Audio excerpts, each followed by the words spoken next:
Is this the first time you've been in Sean's bedroom? Have we started? Yeah, that's the. Oh, we're in. Are we going? Yeah.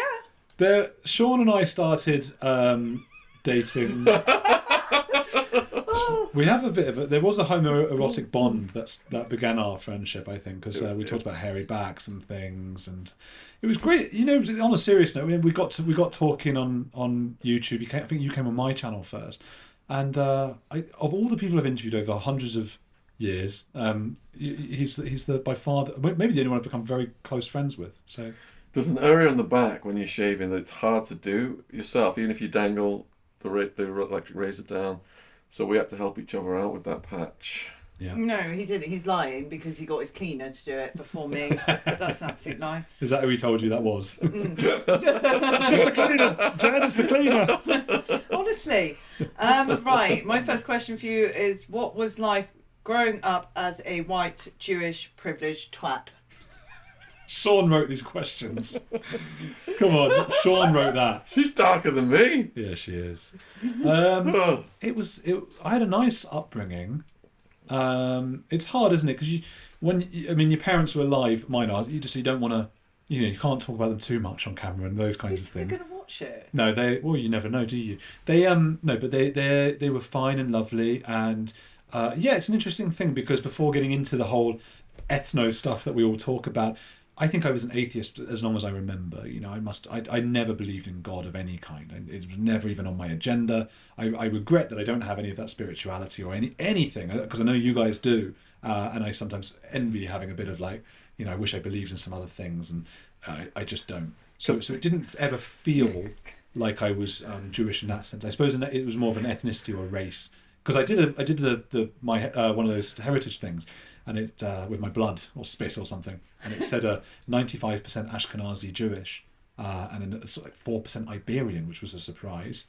But it never felt it didn't feel like any. I was just one of the white kids really. I didn't really think about it too much. A lot of my friends in northwest London were also Jewish, but then some of them weren't. You didn't always know who was and who wasn't. It was just we just sort of got on.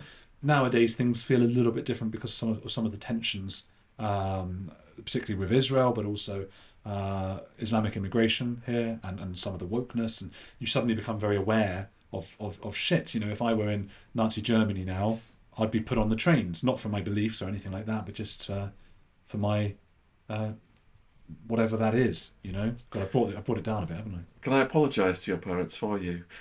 Andrew said you were fine and lovely. I've met you guys. You are still fine and lovely. You can confirm that, can't you, Jen? Definitely. And no, we're going to get on to your Islamic and woke views shortly, because I really want to hear about my views on Islam and woke. My views are not Islamic and woke. I don't want to conflate them.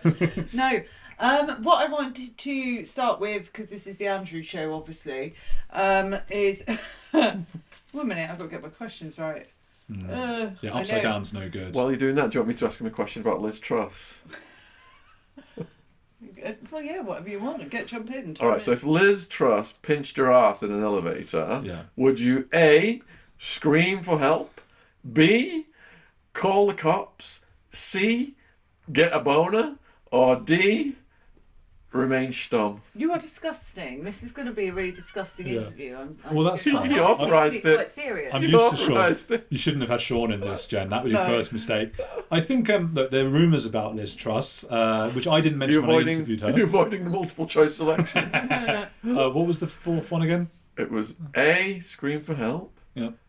B, call the cops. Wouldn't do that. C, get a boner. Wouldn't do that. D, remain stum. Say D. nothing. Do nothing. D. What would you do? Because this is from obviously. I'd sell the stories in the Daily Mail. Of course you would. Yeah. But this is because you interviewed Liz Truss. For anyone watching who is unaware of that, link will be in the description box below this video. Okay. How often do you say link will be description box below this video? At the end only, because I say to someone, where's your whatever? What do you want to promote? And they say whatever it is, and I say we'll put the link in the description, and that's it really. You're quite a relaxed interviewer, though. I've watched tons of your interviews, unfortunately, as painful as that was. Yeah. I was trying to grasp more of a feel into Andrew Gold, what's he about, blah, blah, blah. And I went on, obviously, put you into Google, and you get to have a wiki page. Yeah, It's quite sad, really. They won't put me there because Wikipedia is very left wing. It's been completely taken over by. He's got a wiki page. Well, that's no surprise. I mean, Sean is an entity unto himself. It's just a different kind of thing. But you've had that Wikipedia page for years and years. Did you put it up there? How'd you do that? Ah, lies! How do you do that? People have, on my behalf, put pages up for me, and they've been taken down by people who don't like that. Because you need to have certain references, and you have to be mentioned in certain newspapers, but they no longer count the Daily Mail, GB News. I think they would count the Times, but most of the ones I've been mentioned in. Whereas Sean would have been mentioned, you'd have been mentioned in the Guardian and BBC, all of those. So Guardian, I have been BBC. I've been on BBC. I've done BBC things, but not enough for them, and they don't like the Daily Mail stuff, and and so they've taken them down. They have to evolve organically. You're mentioned. Yeah, I'm mentioned on his wiki page. Even I'm on there. That's mad. I know, right? But good. Mother of Siggy. Exactly. So growing up, what were you like in school? Very cheeky. Very, very cheeky. See, I picture you as a bit of a nerd. That's because I'm smart. But I went to a smart school, so everyone was smart. You went to private school? Yeah. Yeah. But it was a very posh private school. It was actually a public school. So the public school is not as an American a state school. In Britain, a public school is one of the sort of elite private schools. And it used to be a, what do you call it, where you stay the night? A boarding school? Yes, it was that before I went. So they sort of transformed. They're becoming a bit more modern or whatever. But it meant that everyone there is like clever and nerdy or whatever. So you're always going to have some percentage of them are going to be the nutters and the bullies and not that I was one of the bullies, but or the jocks you have all the same groups. It's just within this kind of maybe nerdier, posher stratum. So you were a bit of a class clown. Oh yeah, I mean, I got hauled into like the headmaster's office all the time, and I had to sign a contract that said that I would not talk in class, and that if I had a question for the teachers, I had to wait till the end. I had to write it all down and bring the piece of paper to the teacher at the end and just say, like, here are my questions, which obviously I never had. But it was the first time they'd ever done that. It's a 600-year-old school, so they had to take specific measures for me that didn't involve expelling me. I just always a bit mouthy and question things a lot. So why are we doing this? You know, that kind of thing. And they had to shut me up, I think. Hence why we're here today. Well, I think so. That kind of personality probably is conducive to... I mean, I didn't do anything like the kinds of things Sean's gone on to do over the years in terms of exploits. But I think you have to have some kind of sort of cheeky aspect to want to then become some form of YouTuber or maybe journalist. And I don't know. So I was in trouble all the time, thrown out of classes all the time. Parents called in, all of those kinds of things. But it, you know, that was... So it happened to my friends as well, because we were all mates together, and it would happen to us. But that's shocking, because as I know you, I would have put you as someone who was quite quiet in school and nerdy, because then you went on to obviously work at the BBC. Well, I didn't actually work for them. I made a documentary and sold it to them. Sean, right. Did you get that impression then? Would you have thought I'd be sort of quiet at school? No way. No? No. No. Like, I knew guys like you, because we're similar age, obviously, his old age. If I'd seen you in school, I probably would have bullied you. I'm sorry. You'd have been bullied by me. I was like the rugby team. I was like doing all that. Do you like the rugby shirt? Yes, I loved it. I recognised it. It brought back memories of my. But I was, and then it was the football team. They allowed us to play football the last couple of years. Yeah. When I was because I went to, it was a private school as well. When I was like 11 or something, 10, 12, whatever age I was, the first school, prep school they call it, and they only played rugby at these schools. And I guess it's some sort of, in the South, it's like a sort of posh private school thing that you play rugby rather than football. And so me and three of my mates, we sort of went and tried to, we took a meeting with the headmaster. It was quite sweet of him looking back that he took a meeting with us, like as a professional. We were all very nervous and wearing our suits, and we sat down with him and we wanted to try to convince him to change rugby to football at the school, which obviously he was never going to do. But he took the meeting and he explained, well, we just can't quite do that because of this and that. And we were all like, oh, yeah, okay, all right.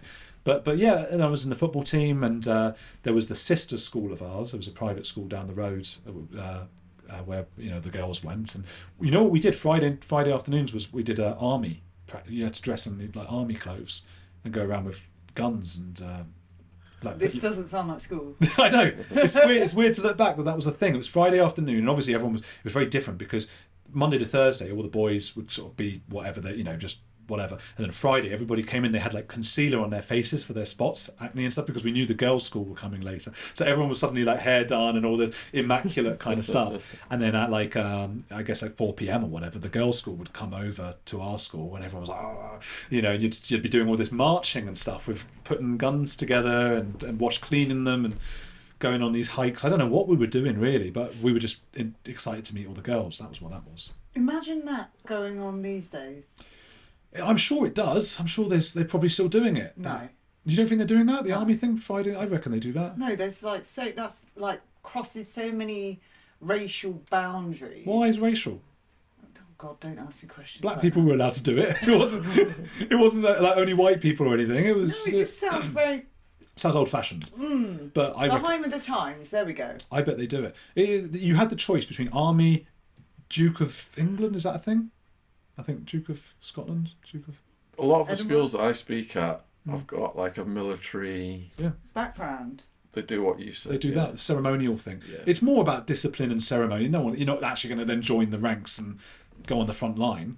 It's about, you're wearing this uniform, you're all doing your disciplinarian stuff.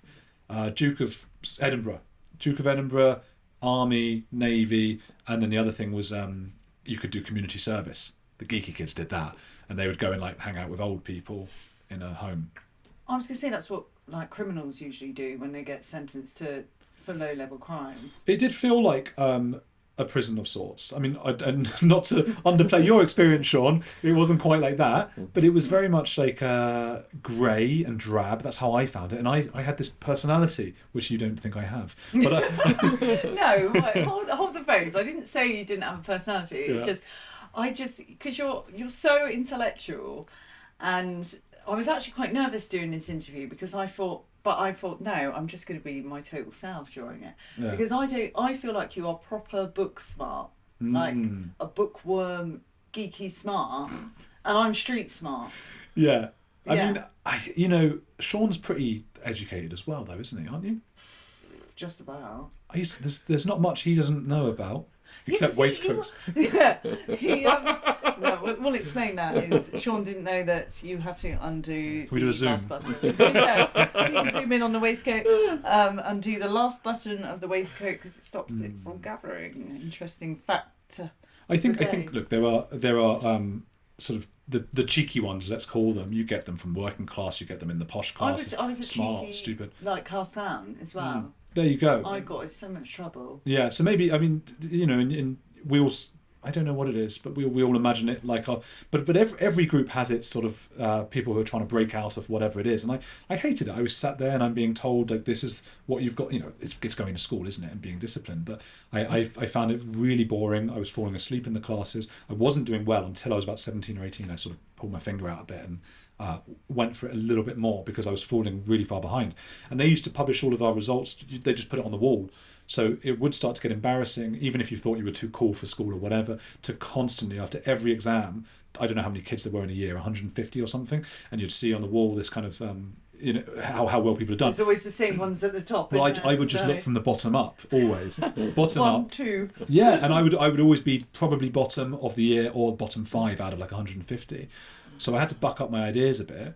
But look, that speaks to the Jewish thing as well, actually, because to an extent, and I'm obviously grouping lots of people in and generalising, but Jews tend to be nouveau riche, the ones who are wealthy enough to go to a private school. I mean, a lot of Jews I knew could never have even thought of it. My family wouldn't be able to send me to one now. It's just they went through a few years where they had a bit of money, so it's very nouveau riche.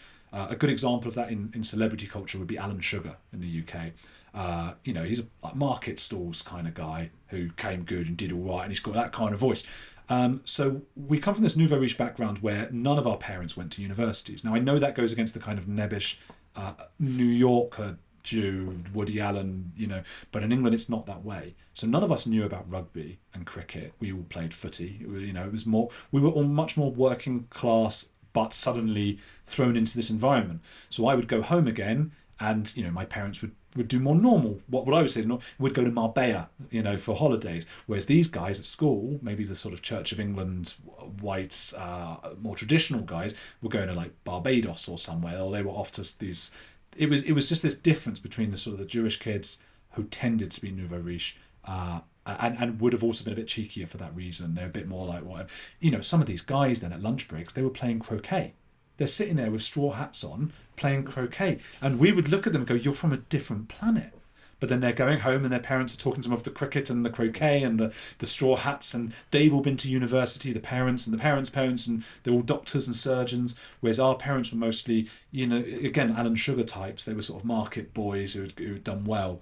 And so my parents would come into school and the school teachers would be livid about my behaviour and my results. And they would say, Mrs. Gold, we've got some bad news, and we think Andrew might only manage a C in his exam. And my mum would be, a C? My boy getting a C? And she'd delighted about it. So I didn't have the same pressure that a lot of the other kids had.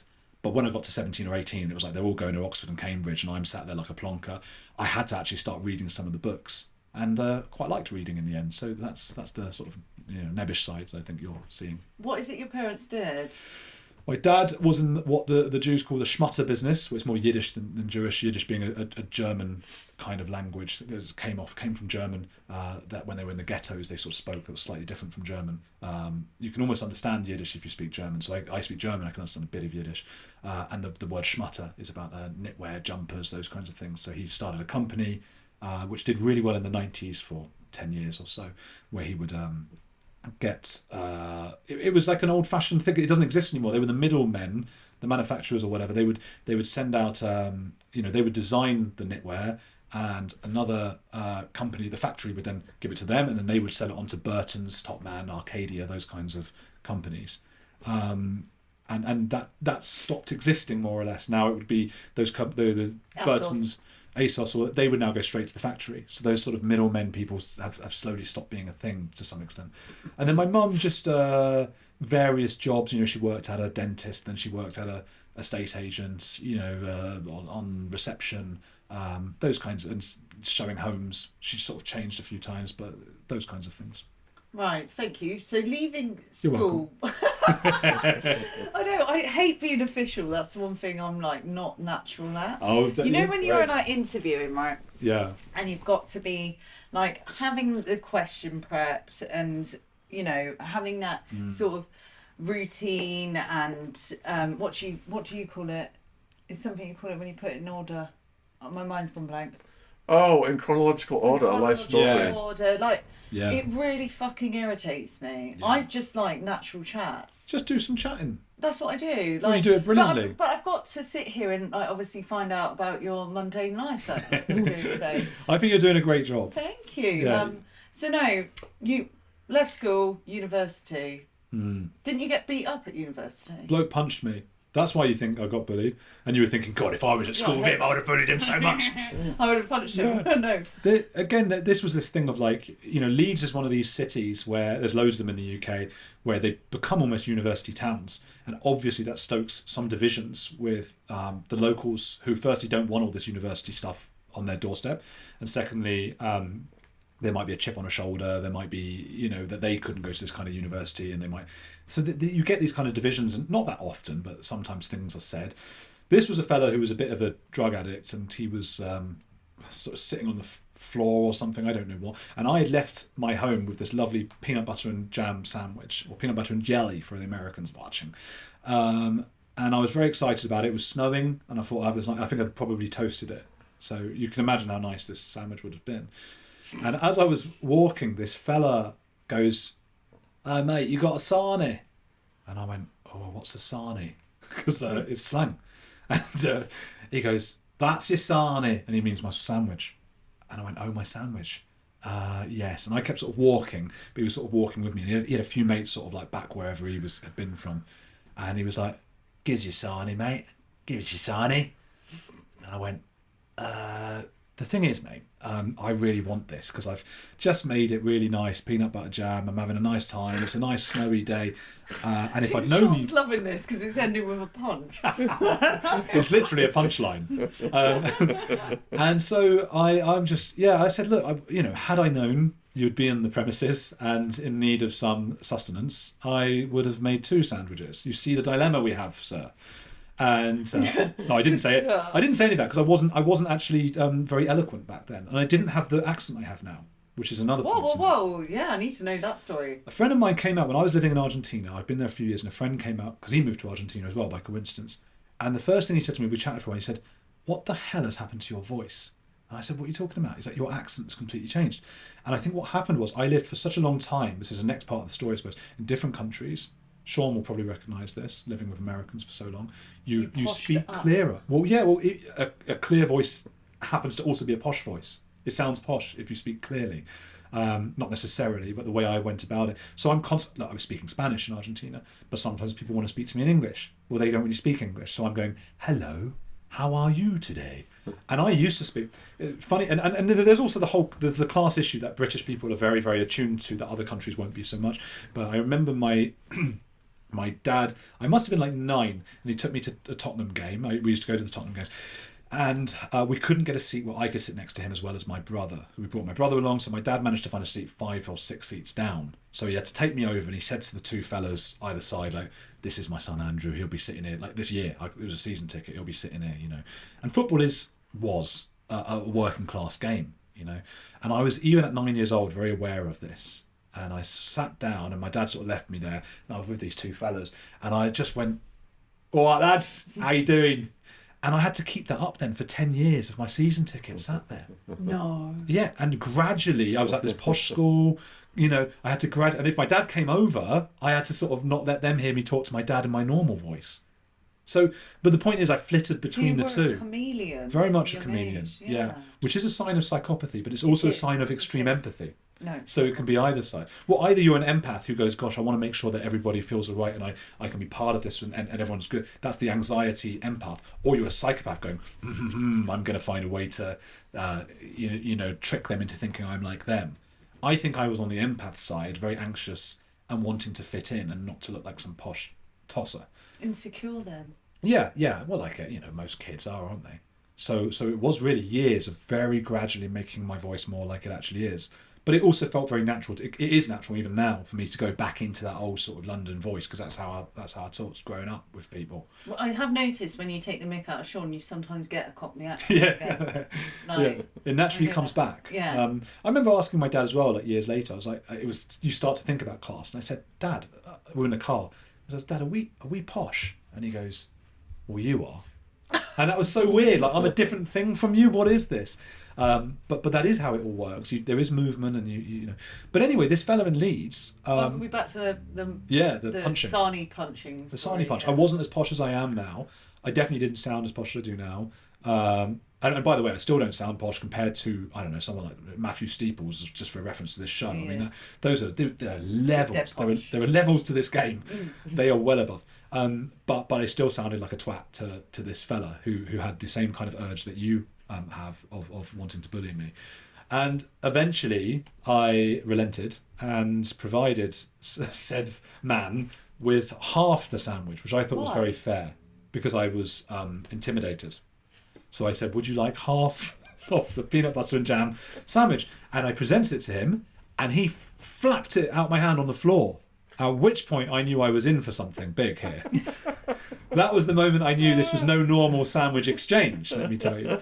So, at that point, he goes, "You think I want your fucking sarnie?" And I go, "Well, that was intimated at the time. when the negotiation was brokered, this was the suggestion. And by all means, go back on it, but don't make me at fault for this. You wanted the sandwich, I offered it to you." And he goes, "I don't want your fucking sarnie, mate. I don't want your sarnie." And I went, all right. Well, I just kept walking. And as I'm walking, he's walking with me, sort of aping me a bit. He's doing that. And then, out of nowhere, whack! He just whacks me in the sort of jaw there. And then it's quite sad now. It's a funny setup, and it's actually quite sad. I was 18. I was a bit scared. Yeah, it was sad. And it's not the only time. It's one of the only times I've been hit. And I sort of kept walking. I thought, don't run because he'll chase. And I just walked and sort of got away. Eventually, he sort of went back to his mates and gave up. But I had a bit of a bruised, when you clench your teeth, it was sort of bruised for a few days. But I got a good story out of it. You did. That was quite entertaining, wasn't it? Mildly. So you left university. What was next? Uni. Well, I studied in France for a year. That was great. You studied media, I take it. English literature. Yeah, literally. What was the goal? The goal was it was the subject I least hated. So I'd go and do this thing, read a bunch of books, which I mostly didn't read, because people. It was extraordinary. The people doing English. You know who was there actually? It was Chelsea Davy. Really? She was at Leeds the same time as me. That's Prince Harry's ex, isn't it? Yeah. So you'd be walking around the campus and you suddenly see a group of people all going, looking, and it was Chelsea Davies there. So she was there. But it was. Some people have this extraordinary ability, because obviously students, they don't do very much work and they drink a lot and blah blah blah. And I engaged in all of those activities. Sean was probably providing the bits and pieces. It was the only time in my life where I don't think he was supplying to the UK. No, I'm sure it got back somehow though. And ketamine and cocaine were huge. Ketamine in particular on Leeds, or the university, was just massive. So that was, listening to Radiohead. Everybody was on the K. Did you go into a K-hole? I did a few times and nearly died, but I mean, who doesn't have those kinds of stories? Can I hear about that? It was just, it's a mistake that everybody makes of thinking that it's some sort of drug you should take on a night out. I don't really understand. No, I made that mistake once. It's mad. So you're drinking, you're having some of the white stuff, and then you're having some of the K stuff, and suddenly you're lifting your legs around this place. Like that? You feel like you're walking really slow and everything's in slow motion. Like exactly. That, my legs were heavy, and at the same time, just no matter how completely gone I was, there's part of my head going, God, you're making an embarrassment of yourself. What a fool you look. Walking around, because there's all like other people out there who are sort of making face, oh God, what is this? And you're lifting your legs. And I remember just going home after that and can't get in my house. I was trying for ages. The fucking key won't work and I can't get in. I just need to get in, and then someone opens the door and it's the wrong house, and those kinds of things are going on. A few times just lying outside at like 3 a.m. in the snow. People died doing that. It's mad looking back. I nearly ended up. I nearly died. I went into a coma. Jesus. 3 days. From ketamine. Ketamine, yeah. That's why I don't touch it these days. As tempting as it is. What if I told you, Jen, you're still in that coma? Don't. The interview I've just done with Emily. Jen, wake up. I would believe that. Wake honestly, up. Wake up. We're in a parallel universe now. Wake up. Oh God! Jen, if I'm waking up and this is the shit I'm waking up to. No, you're waking up in a hospital bed. Yeah. Oh. This isn't happening right now. I fucking not. Nobody could be as insane as Sean. You've imagined him. I've created this baby Ziggy from AI. Honestly, It's like a virtual reality baby. He cheated on me. I'm still angry at him. Oh yeah. Angry with him it's funny though, because Sean was out last night. Smell your charging! I'll have to explain that story at some point during this interview, or everyone will think we're nuts, which we are. So I'm sorry, I wrongly assumed that you studied media and then went on to obviously work at the BBC, which you did not. No, I've implied it. I put on my Twitter, fallen BBC presenter. I mean, the reality is I made a documentary completely on my own. Which we'll talk about that. Oh yeah, Exorcism. Well, not completely on my own actually, that's unfair. But what I mean on my own compared to not with a production company kind of thing. But I was out in Argentina and we did all that stuff, and it took years of pestering the BBC to get somebody to watch it. And eventually they did. They didn't really pay us, and they didn't treat us very well. But so that wasn't. No, I studied English after uni. I went back to France to work in book publishing in Bordeaux. Worked at a book publisher there, which was a lovely little life for a while. Then I worked at HarperCollins Publishers, doing boring things that 21-year-olds do when they first get a job. All the menial tasks. And I was going to be in book publishing, and I decided to go into journalism, and I did a 6-month course at Lambeth College, which was a free course because I didn't have any money. Why did you want to do that then? Change? I didn't really know what to do. I was living with a guy who also wanted to do the course, so we did it together. And then I ended up afterwards working at The Sun, and he got a job at the Daily Mail, and we lived together. We both did nights, so we used to come home at 5 a.m. and sort of talk about our night and be like, bloody hell, how was it at the Mail and how was it at The Sun? Were you lovers? We were lovers of other people. But he was he was nice, and he said, let's do this journalism course. So it wasn't even your idea. You literally piggybacked your mate's idea to get to where you are today. That's another place you bit like piggybacked. Zuckerberg. He was Jewish as well. He wasn't Jewish. He wasn't. This guy wasn't Jewish. He was Christian as it gets. Well, I don't think. You piggybacked off his idea. Yeah, but he wasn't Jewish. Is what I mean. No, but Zuckerberg is. And Zuckerberg. Yeah, and he stole. I didn't make Facebook or no, but he another. stole the idea, didn't he? Off those two twins. Yeah, he did. Yeah, facts.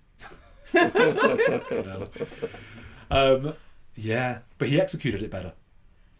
Yeah, I mean, I couldn't. Yeah. I mean, those twins had the idea. He had the idea. Speaks bad of Zuckerberg is basically jealous of his billions of pounds. You know. I don't know enough about him, to be honest. I mean, look, it is funny that he was this sort of. He was this geeky lizard, wasn't he? And then he's this like bro with like the muscles, and he's this cool guy now. Don't know where that came from, but did that course. And the funny thing about that course, you do 6 months, and it's mostly learning to do shorthand, which is like dots and squiggles instead of writing. So you can, and the main reason, like the doctor's notes, like well, the doctor's notes aren't actually that. I think they're just bad handwriting.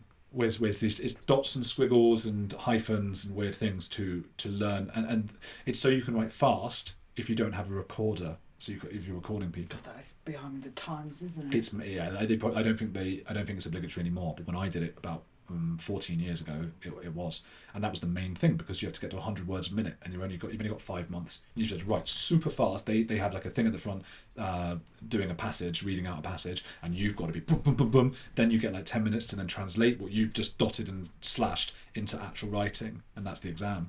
And so all the stuff about politics and economics and the government that you're supposed to be learning is like 1%, and 99% was, can I write shorthand fast enough, which I never used afterwards. And can you though? I can probably do it now, but it would. I feel like that's something you've got to like reinstate. Yeah, it would be sluggish. It would be, and it wouldn't be as good. And but it's pointless unless you're in court where you're not allowed to do recordings. So people have to do these notes to do that. It was a waste of time, and so I mean, after that, I got this job at the Sun doing nights, and I was the guy who was responsible for putting the page 3 girl up onto the iPad where she was 360 degrees, and you could twist her around. So that was my job at like 4 a.m. How many Tommy Tanks did you have over that job? Jesus, Jen. The thing is, if page 3 girls are your type, that might not have been my type at the time. But either way, I believe it would have been. There are. I believe you are lying to me, Andrew. Well, I mean, there are cameras in the Sun's HQ, so it wasn't like everybody was like, all my team were looking over. You doing the page 3 again? Let me just quick under the table. We were controlled people. Which models was it back then? It would have been Jordan. I think I was a bit after. I mean, Jordan was a long time. I don't know. Maybe she was sometimes there. I don't remember who they were. To be honest, I know it sounds like that it's one of those jobs where it's like it's your job and it's very menial and mundane, and it's not that you're sitting there going, oh, who's the page 3 guy tonight? It's going. No, you must. I'm not being funny, Andrew. You would have been looking at the tits. And like, tiny knickers they wear. But that stuff is, I mean, if you are that way inclined, which most men are, that stuff's pretty widely available online. It's not like you see some boobs and go, I must right now do this. You'd go home and sort of see what else is. This is gonna get. Here we go. I knew it would get into OnlyFans stuff now. Here we go, or pornographic. I didn't know that, but look, it was really actually it was the opposite of that. It was very much like, another pair of because there were always problems. Zoom out. there were always problems. There were always problems with it. So really? So I would have to then be on support to some team in Ukraine at 5 a.m. and I couldn't go home until it was fixed. So it was actually how it wasn't like I was looking at the page 3 guys. It was like they were like, Andrew, you're on the page 3 tonight. And I'm like, oh god, because I've got to have these phone calls. I've got to be doing it for hours. And there were mistakes. And I'm going, look, you can half turn around and see her boobs, but you can't see her legs. It got very, I see what you're angling at, because I have that thought about gynecologists, male gynecologists. I think they're getting a sneaky thrill. Well, 100%. Yeah. No. Now I think about it, there must be. You could have chosen any path as a medical professional. But you chose vaginas. Some people choose bottom stuff. I've had a finger up mine. Have you had that? Sean, of course, he's a fingered thumbs and bloody. But I mean, via doctor. Sex machines up his butt. What's it called? I've been begging Jen to do it ever since we met. I'm just kidding, folks. I can't do naughty humour. But you've had the doctor. Have you had the doctor's doing it? The prostate exam. Yeah. Yeah, we had to stick a. Why were you doing it? What? Well, recently the doctor wanted to swab his bottom for like cancer testing, so I offered to swab his bum. Well, that's very nice of you, to be fair. Yeah, I thought that. Well, I didn't even go that far, despite all my jokes about that area over the years, which are just jokes, folks. Sorry. You can't joke in this era about. She's not joking taken about that, seriously. is she? I'm not joking. No. No. I'm deadly serious. About what? I've had- Swab. Yeah. Yeah, let's do a swab. I've I'll had came back. the I'm finger. good. I'm sure people didn't care. They just wanted to know what I swabbed. I'm still functioning. It's one of those things you are supposed to say when you get the opportunity. You're supposed to say, guys, get checked out. Yeah, there you go. Speak to the camera. Look at Prince Charles. Yeah. King Charles. Yeah. So speak that to the camera and say, you know, if you're concerned about your health, check it out. If you're concerned about your health, check it out. Don't think it's gay to have a doctor in your lower orifice. It may save your life, folks. You needed something to rhyme with. Yeah, I Gay. know. I was waiting. Don't think it's gay if the doctor's away. It's like, Then you have to play. yeah. But, right, back to your story. Yeah. Where were we? Oh, is it just my like Piers Morgan's life stories? Is that what This is your life, Andrew. No, it's going to take twists and turns, but I haven't quite decided when. Okay. What do you want to know? Well, we were at, obviously, you're working at The Sun. I want to know how you got from there to your documentary. I first got a bit depressed working nights because, and it was mostly Friday. Talk about your deep depression. My deep depression. Well, actually, I never got depression. I don't think I have that in me. I don't get. Because you're too much of a realist. I think no, it's not. I don't think it's that. I think just some people have it. You're too hard. Some people have an ability. Only when doing the page 3 model. There's a joke about hardness, but no. I got it, but I just decided not to react. It was. It was. Some guys and women just have something in them. I think that is very difficult to empathise with. Not say I can sympathise with it. It's hard to understand it because it doesn't get in my head. That's not to say I can't be sad, but I get sad because sad things happen, or I think about death or something. But to have some say it's a chemical imbalance. Other people say, oh no, that's not actually what it is. Whatever it is, I don't. My body and mind doesn't do that. The depression thing. Psychopath. Yeah, I don't. Yeah, well, I don't know what it is. I'm sort of quite all right. I can get really upset. My football team loses, or Oh my god. Do you have fear of death? Oh yeah. Do you? Yeah. Massively. So Any that can get me really sad thinking about that. What? What, leaving people, or That's part of it. like the fact that nobody would turn up to your funeral? But that doesn't bother me. What triggers that, and what kind of thoughts emerge? I love being alive. I love breathing, which is ironic because my nose is always blocked. But even now, just breathing. I love talking to you guys right now. I love it. I could sit and talk all day. But I mean, is it like someone's funeral that brings that on, or do you just have that? It would be like Yeah, but what time of the day? Because I'm asking because my father has fear of death, and he just randomly thinks about it. Are you at that level? Yeah. At times, I'll wake up at like 3 a.m, just needing a wee or something, and then I'll lie there, and it will just be like, oh God, like the nothingness of it all. I don't want that. I want to be alive. But you wouldn't know. You'd be dead. Yeah. But I wish it didn't make me feel utterly depressed thinking about it. I love being alive. I love it. And I don't want to miss out. I don't want to miss out. I don't want my body to not work, my eyes to not see. I want to have it petrifies me. But don't you think death is the end. Like, obviously, there's certain things in life that inevitable. Life taxes death, right? So it's inevitable. Is it dying? Scares you? That's horrible as well. But it's not just that. It's death. The death. No, it's not. It's both. The dying is going to be however it's dying. So like you've got dementia, Parkinson's also. Mind goes. Cancer, slowly not being able to breathe. You're drowning in your own fluids. But that's a worst case scenario, isn't it? What if you just mature peacefully and healthily? And die in your sleep. Die in your sleep. Nobody really dies in their sleep. I know. I thought that. I thought they've got to wake up and go. Jimmy Savile, and I've just felt Sean's YouTube views. Jimmy Savile. He said Jimmy Savile. You right? Come on. As soon as I said Jimmy Savile. Yeah, I know. I know the YouTube mind. You've gone. What's he going to say for Jimmy Savile? I was just thinking how I'd like to die. How I'd like to go. I'd like to die in my bed, but in the saddle. Jimmy Savile Saddle. Jimmy Saddle. He died clutching. He was clutching a cross. Was he? Yeah. So they're not. They don't Was die he in- smiling as well? And Like, smiling, yeah. creepy And smile. a cigar in his mouth. Now then. Did he? Now then. He Dying. did. What was he put on his not. grave? He put on his grave. It was good while it lasted. Yeah, I know. I bet it was for him. He didn't have any fear of death. Horrible Pervert. bloke. But He was going to join his mum, who he loved. he did fear it though because he clutched the cross. Mm-hmm. So he did fear it. Look, if someone came in with a gun right now, you two would be absolutely petrified. That is probably my biggest fear, is someone breaking into this house with a weapon. Because if they didn't have a weapon, I could fucking have them. No, sure, but the principle here is someone coming with a gun. Yeah, but what if Like, it's they not the death, it's more. It's not the death. Sigmund. No, it's Sigmund. Sigmund. Ziggy. Oh, That's my son's name. I've never heard it His said as birth name. Sigmund.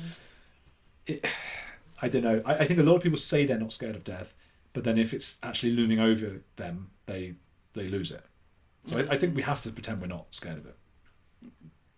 I don't know. So I have no fear of death. Which I is just yeah. think that I've lived a life, No. and I'm going to mature as a healthy person towards death, and look back and be glad on the life I have. That's what I can say now. That's my perspective. Maybe now. we need to do 6.5 years in prison. Maybe when I World's get toughest jail, but we are facing 200 years. maybe when I get to that point where I'm going to go, Yeah.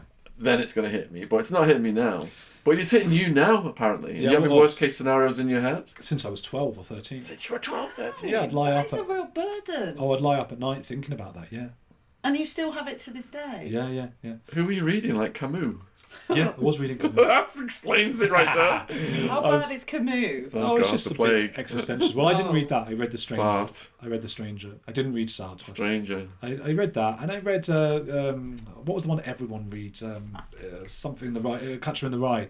Everyone reads that, and I wanted to go and kill John Lennon because that's what the guy who read that book. I have literally no idea what. There's a book called Catcher in the Rye you are that discussing. a fella in the 80s read the book. It's by a writer called J.D. Salinger, Right. who, by the way, was what they call a Hebephile. J.D. Salinger, which is a word you can just about say. We learnt that from Lady Colin Campbell. Prince Andrew is not a paedophile. He's a hebephile. Hebephile. No, because it's hebephile, herbophile. There's a hebephile and a herbophile? So one's yes, there's two. Lady Colin Campbell told me about this at that party we went to. She said, I can't remember which one's which, but one likes one pre-period, and one likes them still young but post-period. So I would say the fun pre-period would be the P word, and post would be the H word. Hebephile. He was into sort of 14. He was into 14-year-olds. He wrote this book, The Catcher in the Rye, and Catcher in the Rye is about a 15-year-old kid who just hates his school and hates everyone. So all 15-year-old kids read it. They're like, "That's me." And it didn't have anything really to do with John Lennon, but for some reason, the guy who killed John Lennon read it, became obsessed with it, and felt like the book was telling him, "You must kill John Lennon." A lot of it was to do with phonies. The kid finds all the teachers, all of his family, they're all phonies. And John Lennon, I think he saw as saying one thing while selling out. I don't know, it was so mad in his head. And he went and shot him in the back a bunch of times because of the book. Oh wow, I did not know that. You are like a walking encyclopedia. On a scale of posh accents, do you rate Steeples above Lady Colin Campbell? Oh. I think they're both about the same, aren't Have they? you interviewed Colin Campbell? No. Yet. I think that'd be quite a good one to. Yeah, maybe one day. I don't know. I think we might. Right.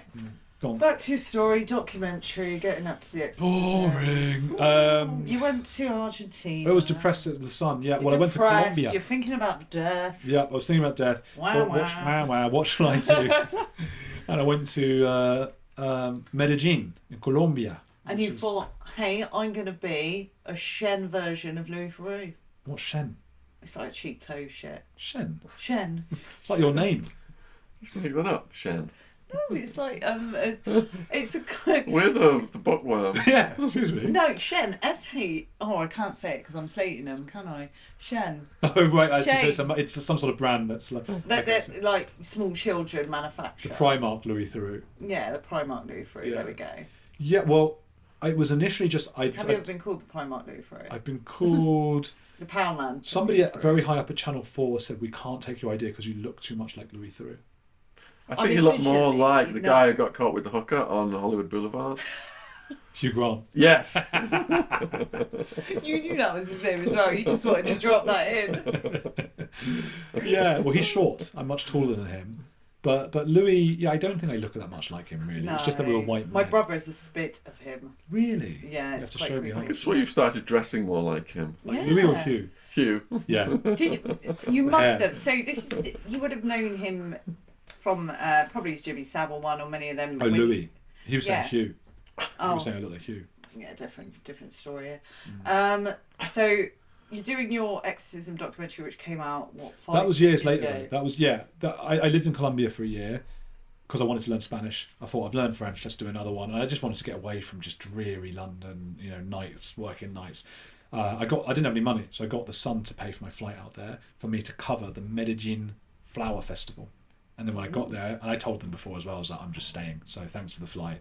I'm going to stay out here and find a way to make a living. And I worked for all sorts of magazines and things online.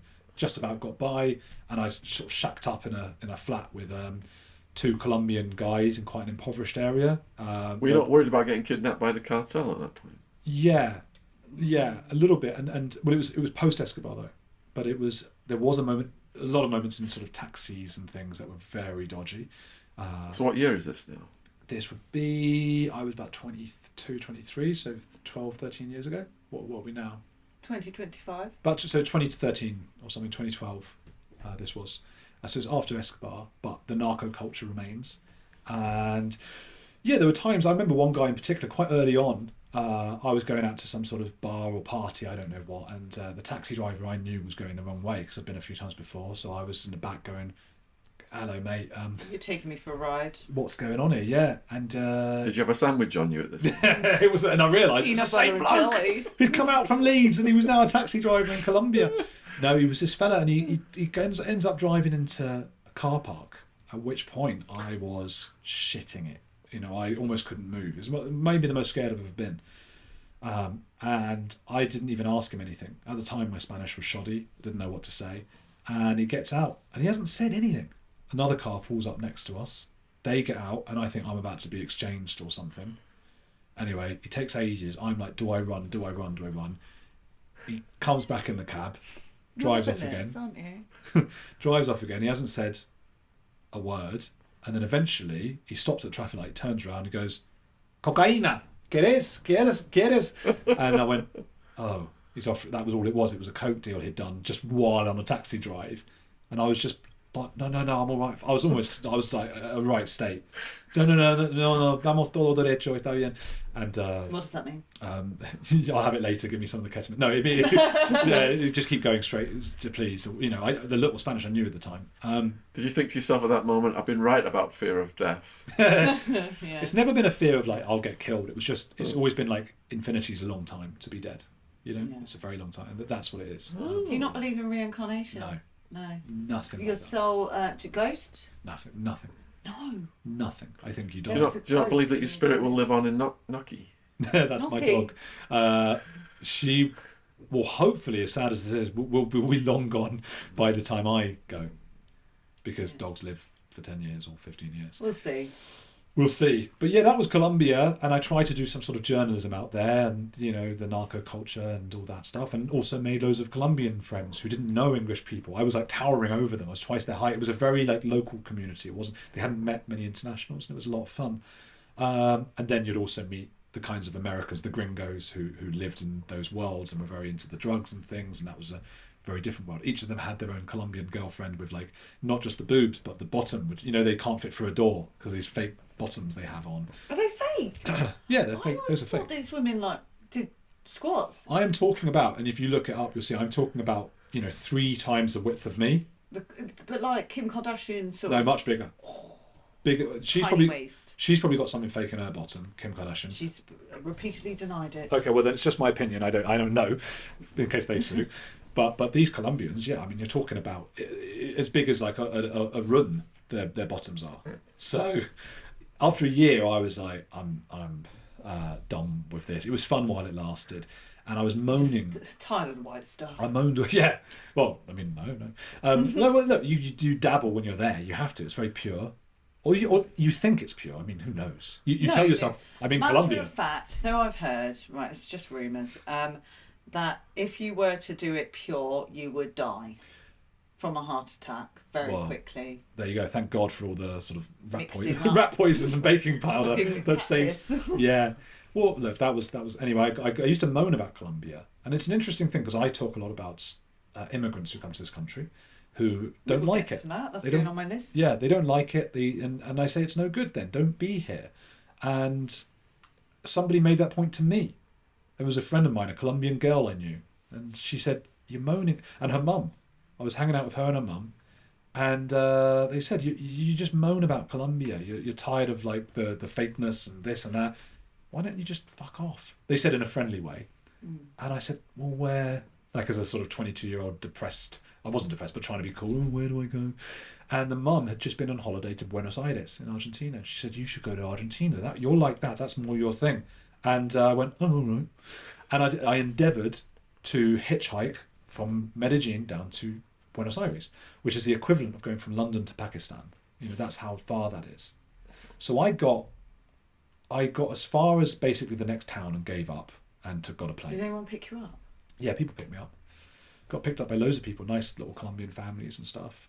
Drove me down through Colombia, down to the border of Ecuador. Passed into Ecuador, got to Quito. And that is the equivalent. If you're going from London to Pakistan, it's like you're going from. It's like I got to Paris, and I just went nah, and I got a flight. So I got a flight to Argentina, slept on lots of people's floors and things like that, and eventually made my life there. So I was there 6 or 7 years, and while there, started working with a Dutch production company. I met them at some sort of language fun event or something, and we put loads of ideas to this American Hispanic documentary making channel in America, and I did these things like cheating. That was the first video because Argentina Thursday night is cheating night. People go out and cheat. What, they're allowed to? No, but it's just known that that's what they do. No, whoa. Right. So on a Thursday night, if your partner goes out, he's like, "Oh, I'm just going out to beer with the lads." Suspect him. Yeah. You know they're going to fucking cheat. Probably depends what sort of friends groups they're in. It was started by a guy called Sean Atwood or something. He was yeah, Sean Atwood was really into this at the time. Yes, I can imagine. He started. He was a known cheat. Well, seriously, because surely if you were going to cheat, you do it on every other night, but fucking you would Thursday. think, and I think they probably did, to be fair. But that was known as Noche de Trampa. La Noche de Trampa. Yeah. La Trampa. He knows about Trampa. He was the Sean Atwood. So that was it. And so I got the. So basically, it was a shock though because we sent this off to this TV channel in the States, and we were like, "Well, we'll never hear back." And I gave them like 20 ideas, like, did Hitler disappear in Patagonia in the south of Argentina? Did this? All these crazy ideas I had, and that one was like, the back of cigarette paper kind of little cheating night. Oh my god! They came back and said, "We don't want all the other. We want the cheating one." So suddenly I was like, "How the hell am I going to film this? No one wants to be caught on camera." So I went to all these different clubs, nightclubs, walking around like, "Hey guys, will you go on? Are you cheating?" And they'd be like, "Oh yeah, look, we're actually both not a couple, but our my husband's at home, his wife's at home." And I was like, "Oh, can we film it?" They went, "What? No." Yeah. Out. So we couldn't film it, and we're sitting there going, "Gosh, this is my first documentary to sell to," and they bought it for like, I don't know what, $4,000 they were paying us or something, which at the time was a huge amount of money for it was like between 5 of us or whatever, but it still felt, I was minimum wage, I was 23. I was like, I can't believe they're paying us for this. It was amazing. And oh shit, we can't film this. So what we did, we found the Argentina's most popular radio show, which is called Perros de la Calle, which means dogs of the street. But it's a program they have on there called Dar para darse. It means like give to give. There's no English translation, but it's a way of chatting someone up. And on this show, what you do is people call in and they say, "I really fancy my mate's mum," and then they put him in touch with the mum. No, but they put you in touch with the mum on the phone. So the mum picks up like, "Hola." And the game is, I don't know why, you've got to ask 3 normal questions first. So the mum picks up, this kid's going, "Hey, it's your kid's friend from school, and how are you?" That's question number 1. So she goes, "Fine. Why are you calling me?" kind of thing. She's like, "This is weird."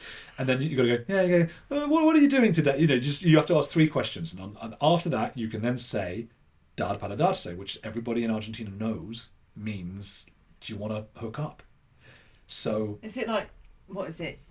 Voulez-vous coucher avec moi? Yeah, it is that kind of. It's a bit cruder than that, because I mean that French saying is very literal. Would you? I mean, even voulez-vous, you're speaking to a sort of a person professionally almost, because they're using the vous form instead of tu.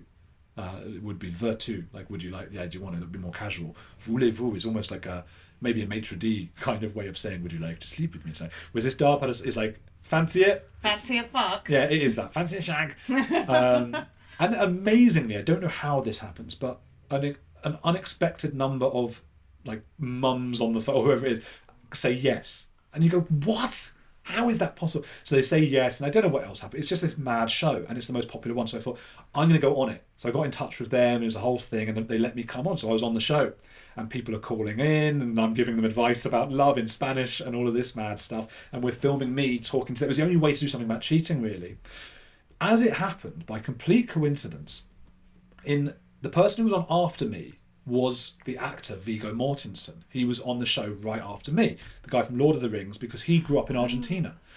He's half Danish, half Argentinian, but lives, I think, in America. So he speaks Spanish with a very Argentinian accent. He's very like, yeah, whatever, mate, all in Spanish.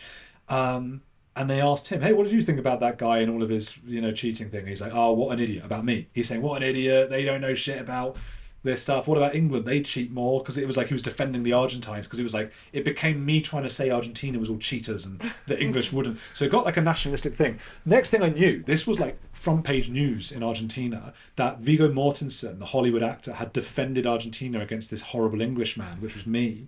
And so all the TV channels, the equivalent of Have I Got News for You or Saturday Night Live in America, were all calling me up. They wanted me on. And we're going, okay, we've got more for our documentary then. Thank God we got something. But my producers are all saying this, but the Dutch guys I was working with, I'm going, hang on, you're going to put me on live TV where they're grilling me in Spanish, and I've got to put, and they were like, yeah. Within a day, I'm on the most popular TV show there, and I thought they might find it funny or whatever, I don't know. But I got there early, and I saw on the panel where you sit, like everyone's going to come and sit. I was there before anyone else, so I saw the guy's questions, and I had a little look, and it said, if he's a bit of a dick, start pushing him about the Falkland Islands. And I was like, oh, this is actually going to be a hostile thing. Whoa. I didn't realise that. So my Dutch production guys are laughing their heads off at what's happening to me now. And I'm now, like, the whole country is tuning in, of 30 million people. That's because they want to see the English guy, the Argentinians, the Vigo Mortensen's lambasted. And they went for me. We sit down, they're going like, oh, what about Prince Charles, didn't he cheat? What about Beckham? Huh? You think that was just Argentinians? What a stupid documentary. What a stupid thing. All having a go at me. At one point, one of them said like, and what is it with you English? You don't like sex, huh? Don't you like sex? And I said, oh, I don't know, I've never had it. As a joke. But because they don't expect me to tell a joke in Spanish, nobody got the joke, and they just went, and they moved on. And I thought, oh, no one's laughed, they've all think that. And I didn't know this, but underneath me while I was talking for the rest of the show, it said, Andrew Gold, the ultimate English virgin. Oh my God! And that's there the whole time. That will haunt me for the rest of my life. And that was my, I had just met, my wife. Did she feel sorry for you because she's seen that show? Yeah, I think she did. I said to her before, I was being all cool. But yeah, I just, I said, I was like, I'm going to be on TV tonight, I don't think you realise. And she's watching The Virgin and all of this stuff. She'd watch with her parents. So it was the worst way. Anyway, we put that together and we went to like some porn place and hung out with the porn stars, and we put it all together, and it was like, okay, this is cheating in Argentina. Gave it to them. Then they asked for another one. This was about aliens. They liked it. We did what these were 10-minute or 5-10 minute. I wonder at dinner the other night when I go, oh, I've watched your documentary, and you went, which one? And I was thinking, there's only one I can fucking see. Yeah, they're not up anymore. I don't know whether they're only 5-10 minute videos. I think I've got them out on my own documentary channel now. Actually, Check that out. But it was aliens in a place called Cerro Uritorco in the middle of nowhere. Yeah, we went to Cerro Uritorco, where in the 1970s. There was some sort of thing where like parts of the forest on the mountain seemed to burn down. It was all black, scorched, whatever. And everybody thought it was aliens. And so it became this new age hangout in the middle of the countryside outside of Cordoba in Argentina. mountains. It's a beautiful part of the world, and it's become like silly. It's almost like you can imagine it. Like all the shops are like silly alien figures everywhere. People are making money out of it, and it's become a tourist trap, really. But there was a guy. There was a weird thing that happened there. It was a weird murder, where this couple went to sort of be shown by a guy showing all the alien stuff, and he was funny. He's still thinking about the giggles from the prostate conversation. This fella who was showing them around the aliens. That he bashed them both, the tourists, on the head with a rock, killed them. Why? Don't know. So that had happened, and alien stuff and all that. So I went and I got shown around the alien museum, and then these tour guides took me out at 5 a.m. or whatever to see the lights of fifth dimensional aliens from the fifth dimension. And you've seen these lights, yeah? I saw the lights, but I said, and I say in the documentary, they look like car headlights because it was quite far in the distance, and they were like, no, that's fifth dimensional aliens. And I was like, but are you sure though? Because it looks like third dimensional cars. And they went, no, fifth dimensional aliens.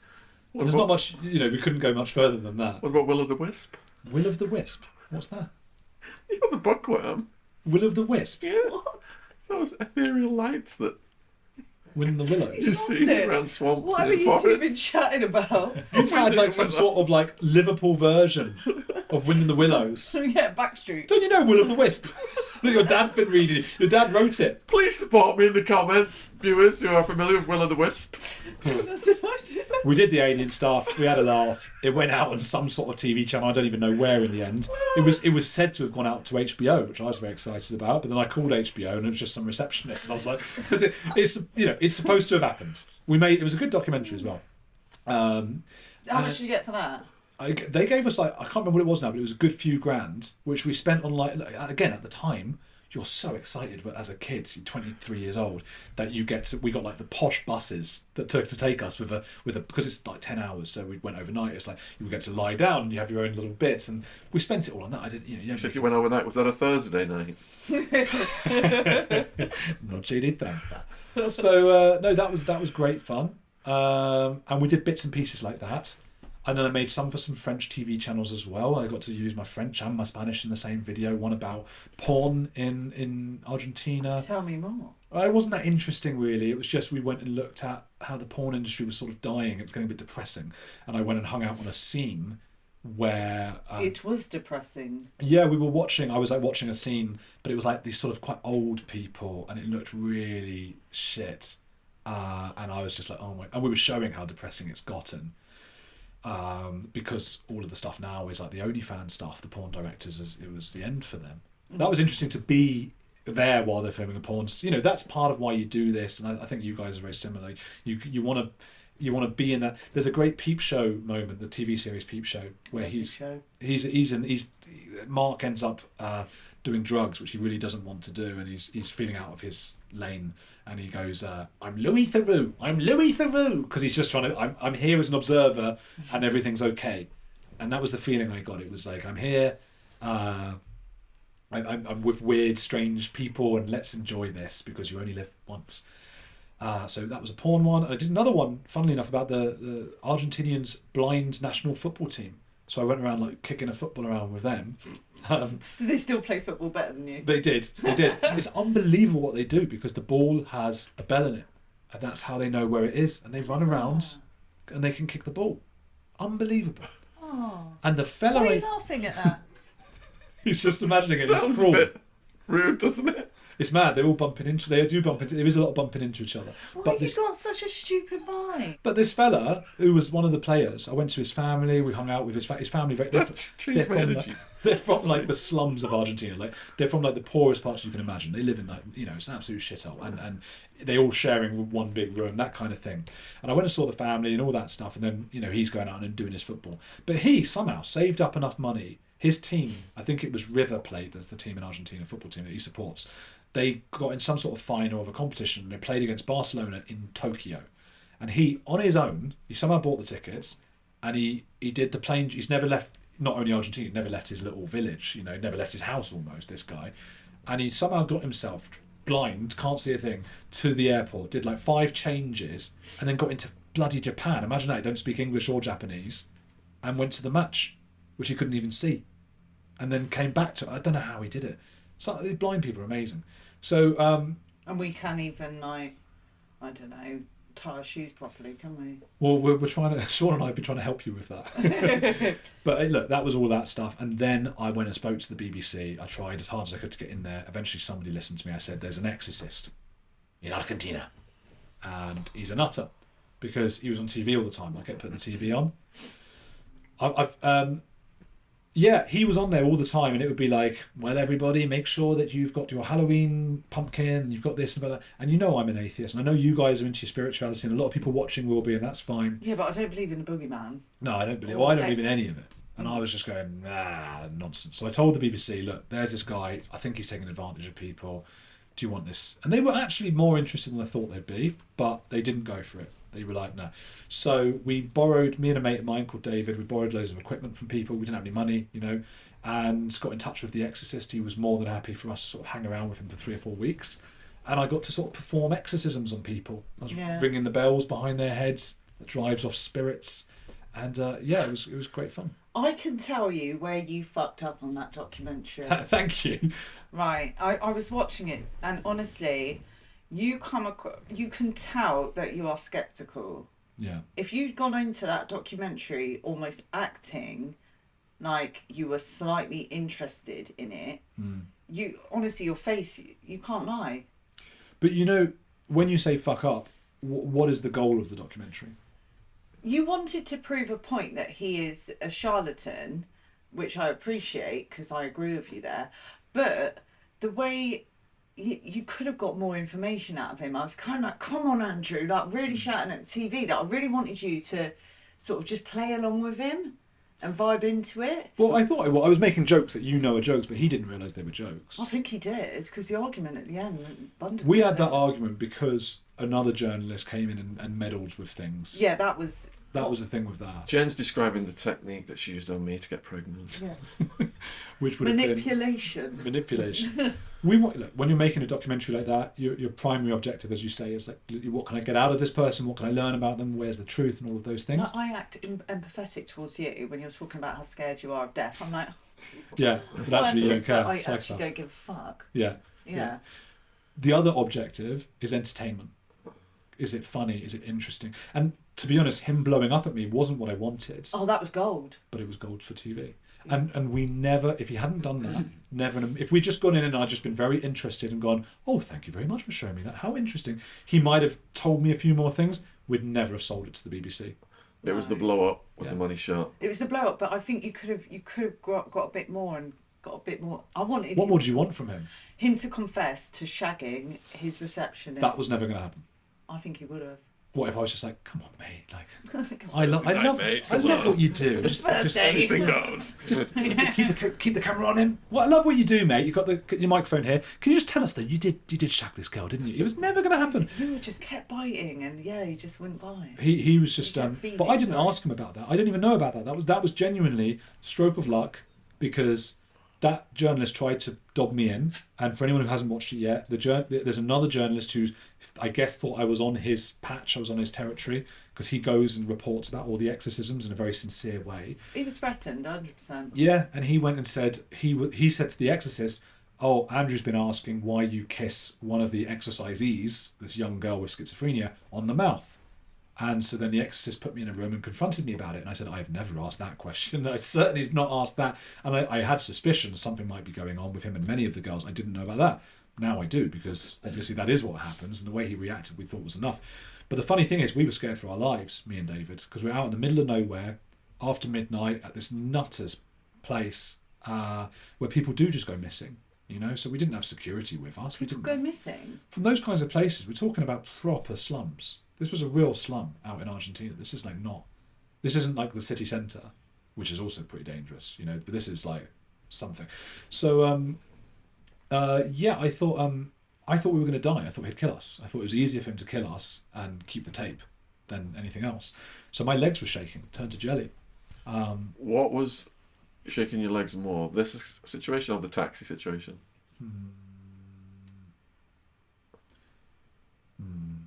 This. Because I'm being screamed at and being told I've done something I haven't done. It's all the things together. And for anyone who hasn't seen it, you've still got the camera on, but it's just not facing. Yeah. You can hear all the arguments going on. Yeah, it was nuts. It was not, and the thing is, Have you seen it? Yeah. we had to cut it because it was, documentaries. It ends up being about 40 minutes long, so we cut that scene to like 2 minutes. But he was screaming at me for an hour, so I thought, yeah, it was horrible. He had all his cronies in there as well. There's like 5 or 6 henchmen. Yeah, because he tried sending your cameraman out, didn't he, and just having you on his own. No, he tried to get back in. He wasn't in the room, so he had the camera outside. Yeah, we realised my mic was on, and so he just had it outside filming the door. Yeah. But he tried to get in at one point, and the Exorcist slammed it shut. He was going, no! And screaming at me. It was horrible. And then, even then, usually the church had been calling taxis for us, that we paid for obviously, but to drive us back into the city. It's an hour and a half journey, or an hour. But they hated us now. They threw us out. So suddenly we're there with very expensive equipment and what we need, which is this whole film we've been working on for weeks, in this very dangerous area, standing out like a sore thumb as these clearly English white men. That was really... And what taxi can we trust? We're on the street, so we're panicking. We've had a horrible experience where we've just been, screamed at for hours, thinking we might die, and now we're still thinking we might die. What's going to happen here? Eventually a taxi did stop, and it was only... And we kept looking out like, are we getting closer to the city? Is this the right way? And it seemed okay. And only as we started to get near did me and my director there, we started going... Because we thought we'd screwed up, and we thought, oh God, we're not going to be able to continue filming now. And then we went, hang on. Were you filming? Yeah. Oh, was your microphone on? And we're checking everything. It was all on. We kept it all on. This is better. This might be better. We were sort of telling each other, maybe this will, So we ended up with what I think, because of nothing to do with our filmmaking, but just luck. One of the best thing I'd made, one of the best things I've seen. People should check it out because it's so insane. I'd never seen a priest screaming like that caught on camera. No. So we're going, we might have a chance to sell this. Because he was being really protective of what was being filmed to then lose his shit like that towards the end. That was gold. Yeah. It didn't look good for him. And so we thought, okay, if they're ever going to take something from us, the BBC, this will be it. But it was still another 2 years while I was working, minimum wage jobs, of hassling and pushing and emailing every TV channel, every production company. I sent about 50 emails a day for about 2 years to all different people, until finally someone at the BBC said, if we watched your film, will you stop bothering everyone here? And I said, yes, please watch it. And 2 weeks later they said, we'll take it. And it started my career. And how much did you get for that one? They paid. I'm just asking really personal questions. Everyone's so shy. I was discussing this earlier actually, about discussing money. I don't care. I think it should just be out in the open. There shouldn't be such a, They paid us, I think it was 4,000 or 5,000, I can't remember exactly, it was 4,000 or 5,000 pounds. They insisted on taking worldwide rights, which they didn't need because the BBC it wasn't showing it worldwide, but they insisted on taking those. Now, the reason that's important is because an up-and-coming documentary maker, if you sell the UK rights to the BBC, it then has the BBC name on it, and you can make a fortune selling it around the world. So even if the BBC had taken it for free and just taken the UK rights, we'd have been able to sell the world rights, the French rights, the American rights and so on, for £30,000-40,000, which at that time for me would have been life-changing. But the BBC insisted, and they were very much like, take it or leave it. We don't need you, go away. Which, look, a company has a right to do, but this is a company that constantly goes on about wanting to help out young filmmakers and new people, not just the big talent. They're paying Gary Lineker millions, and they didn't want to just stretch to 10,000, or to... They knew we needed them more than they needed us. Again, businesses can do that. The BBC is supposed to be some sort of state-sponsored organisation. And insisting on taking the worldwide rights was actually... it was actually mean. It was a mean thing. They didn't need to do that. So they screwed us. And again, it was in that respect, I was back to square one. It's because they also wanted a lot of changes to be made and legal checks, which came out of our pocket. So we ended up losing money. We probably lost about $1,000. I had to dig into my last savings to make sure that got over the line, rather than the BBC themselves going like, oh, we can cover this. I had to cover it. So, but it went out. It did really, really well. It got placed in their best of 2018 list. It also won festival awards. So it was like this huge thing that had come from, for me, wow, I can't believe what's going on, and my life is changing. And at the same time, I then went for meetings with the BBC and production companies, and every single one of them said to me was, because you're a white man, you can't be the face of these if you want to make more of these in the future. So woke. Yeah, that was a woke thing and that was my first experience of wokeness. Is that why you go on to become such an anti-woke? It's a big part of it. Yeah. It's almost like a supervillain origin story. Because the first 50 or so production companies, when they said this, I was like, okay, well, we'll keep trying. Because I had that attitude, like, keep going, keep going, keep going. That's really shit, because if it'd been 5 years prior, you probably would have made it and been the next Louis Theroux. And quite possibly in that respect. And there's even an argument to say 5 years later, because I think they were particularly, phase, they were really, really on that for those 5-10 years. They were really on the diversity push.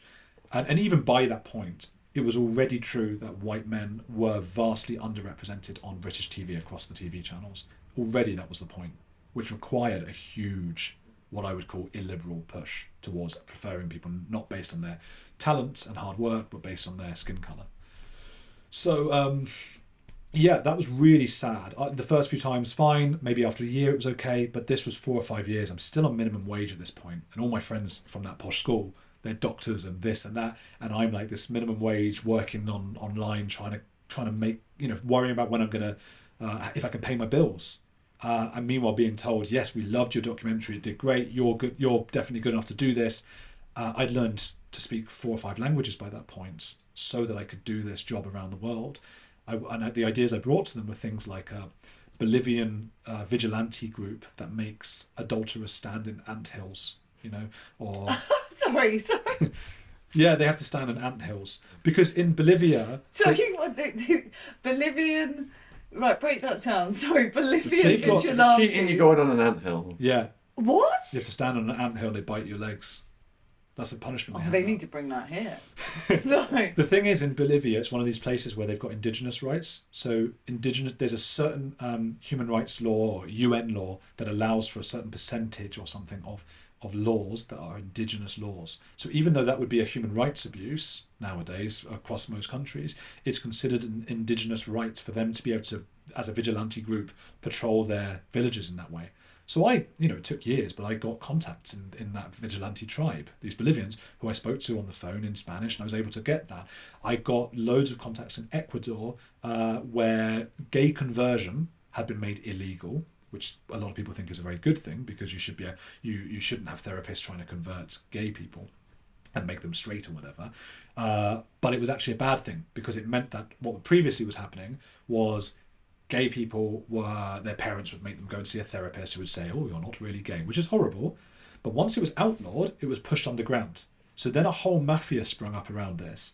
And what would happen would be like a lesbian girl who's like 25 or whatever, or 20, she's living at home. In the middle of the night, bandits would come, get in their room, kidnap them, bring them underground. People were dying, people were being abused, no food for months at a time, being sexually abused, being attacked, the most horrific things, because it was in the name of, we're trying to get the gay out of you. Yeah. So it's an example of when you make something illegal, and I'm sure Sean obviously has a lot of experience in this kind of that terrain, it can sometimes create a black market for stuff which is not regulated. 100%, yeah. So that was another story I had in Ecuador. There was Germany with the PDF files, as we call them. They had a state-sponsored program. So these were like what I thought. This is going to be the most fascinating series ever. I'm like, honestly, right? I want to watch right now. And they loved it. Every time I brought the ideas to people, they were flabbergasted. They're like, oh, wow, because the main thing you need when you sell a documentary is access. And I had it. I had the access. I had the languages. And still to be told, no, you can't be on, you can't be on screen. It was started to really get to me. I was very upset. But if you were a white paedophile, they would have let you in at the BBC. They loved that. They did used to say to me, like, jokes they'd be like, are you sure we can't break your legs? Because then you're a minority. Yeah. So it was really harsh. It was difficult. And we moved to Germany. I started looking into the PDF files anyway, because I was interested. And I thought, I wonder if I can do some sort of book or article about this. And we were learning German. And while we were there, I started the podcast, which was now called Heretics and was formerly known as On the Edge with Andrew Gold. Yes. This was May of 2020. During the lockdown. Yeah. So you started... This is when he came to the orbit of Ash, the guest booker, the esteemed guest booker. Well, through you. Ash. Shout out Ash. Yeah, but you first. Or no, Ash first. Maybe Ash organised it. Ash put you forward to Sean. So how long were you on YouTube before you got approached by Sean? I think I approached him, and I think it was after, or I did through Ash or something. Why? Are you mental? I'm so happy I did, though. Look at this. Why did you, Jen? I did. Oh my God, he hunted me down. Honestly, this is like Stockholm syndrome. Yeah. No word of a lie. He wouldn't leave me alone. Oh. And then I blocked his number, and then I ran into him in a paper chase, right, in Guildford, and his number was still blocked on my phone. Yeah. I didn't know that bit. Yeah, and then, because I thought I can't be dealing with that nonsense. Oh my God. And then, I got rather drunk. He picked me up one night from a friend's, and we were listening to Queen till the early hours. Yeah. We were dancing. We were dancing in my living room. Woman, in my opinion. We were dancing in my living room to Queen. Yeah. Jen was in a situation that was splitting up with my ex. It was a bit of a yeah. So I was the knight in shining armour. I was the rebound. The knight in shining armour. The rebound that ended. Yes, I prefer that. That's better. Yeah, no rebound. Yeah. And I said to Jen, do you want to come on and be my co-host? My best mate who was my co-host, wild man, he's died. And I think you've got this dark sense of humour like him. And, you know, they're pretty big shoes to fill, but I think you qualified. So, yeah, he stalked me, whereas you stalked him. Why? At the time, I was doing more of an audio podcast. It was more than YouTube. On the edge of Andrew God. Yeah. and the beauty of that, and maybe the biggest problem with YouTube is, to a certain extent, you do get audience captured. You get a certain number of subscribers, and they're interested in what they're interested in. It's very difficult to create something where you can put out different topics each time. If I suddenly put one out about, I don't know, football on my channel, it would just completely die. Or about anything that's separate from maybe the culture wars at the moment. But because I was more audio focused at that time, and there's not the same issue of audience capture and discoverability, you can just, you get fans. It's much harder to do, but you get some fans and they like your show, whatever it is. So for me, it was just, okay, who are we going to get? Today it's I don't know, some sort of porn star, and tomorrow it's someone who was in the Westboro Baptist Church, and all these weird, strange individuals. So as soon as I came across Sean's story, and all the drugs and the what an interesting character, it was a no-brainer. It was like, I've got to get this guy on, especially because he's a fellow creator. Because you get some of their people as well. I mean, I don't remember that's how I was thinking, but it must have been how I was thinking. Yeah, but I've been going about a year, I think. I was doing one a week at the time because it was an ordeal. You're editing them yourself and doing all of it yourself, and not making any money from it. And it probably took about a year and a half or 2 years before I was earning any money and gradually able to stop doing my other jobs. So Sean was quite early on that journey. And then I started YouTubing on your channel. And then the bromance just emerged. So what was the first interview you did on his channel? I don't know. Do you know? No? It was all the Outward Unleashed stuff, wasn't it? Yeah. Doing? It was mad stuff. It was mad stuff. Ash, you can ask Ash. Because I was following you two. Yeah. The stuff you were doing with him on Attwood Unleashed, and it was the Flat Earther interview. That was the big one. That was hilarious. But we didn't do anything. Well, exactly. That's our most viewed ever video, over 10 million views, hosting the Flat Earth debate with the double Daves, Flat Earth Dave and Professor Dave, and we were just giggling like little school kids, weren't we? We were, and we felt bad afterwards because I think a lot of the comments were saying, why didn't they intervene when Professor Dave was so rude to Flat Earth Dave? What I want to know though is like some of the points the Flat Earthers made were quite convincing. Were at moments. It's their enthusiasm, isn't it? They speak with such authority and energy. This is a problem with not just the internet, but just conversation in general. And I agree with you. They are convincing. It is very hard. I honestly, if anyone's like selling something I'm buying, I'm that gullible. It's very hard to argue. Witness come round and I fight to come out. And I want to join. It's very hard to argue against somebody who is an expert in their domain, even if their domain is complete bunk. And theirs is complete nonsense, I believe. But it's not easy to have that argument because you're never going to know as much about Flat Earth as a Flat Earther. And they will go in real deep knowledge. And that is the problem I think I have sometimes. This is what Douglas Murray was hinting at on Joe Rogan recently when he said we need some experts. That's a really tricky discussion because so many experts let us down.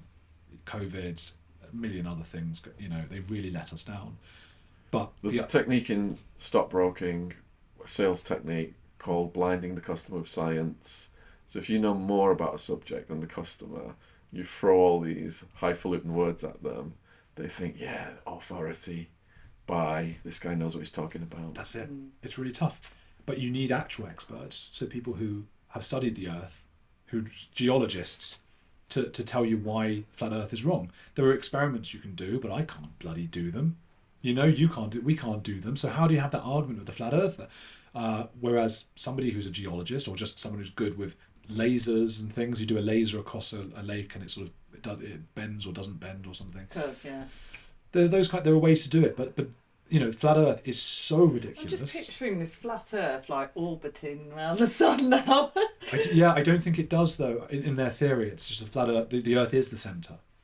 The flat Earth is the centre. The sun is just a sort of a ray that's shot at us. It's just a car light. Yeah, it's something like that. Yeah.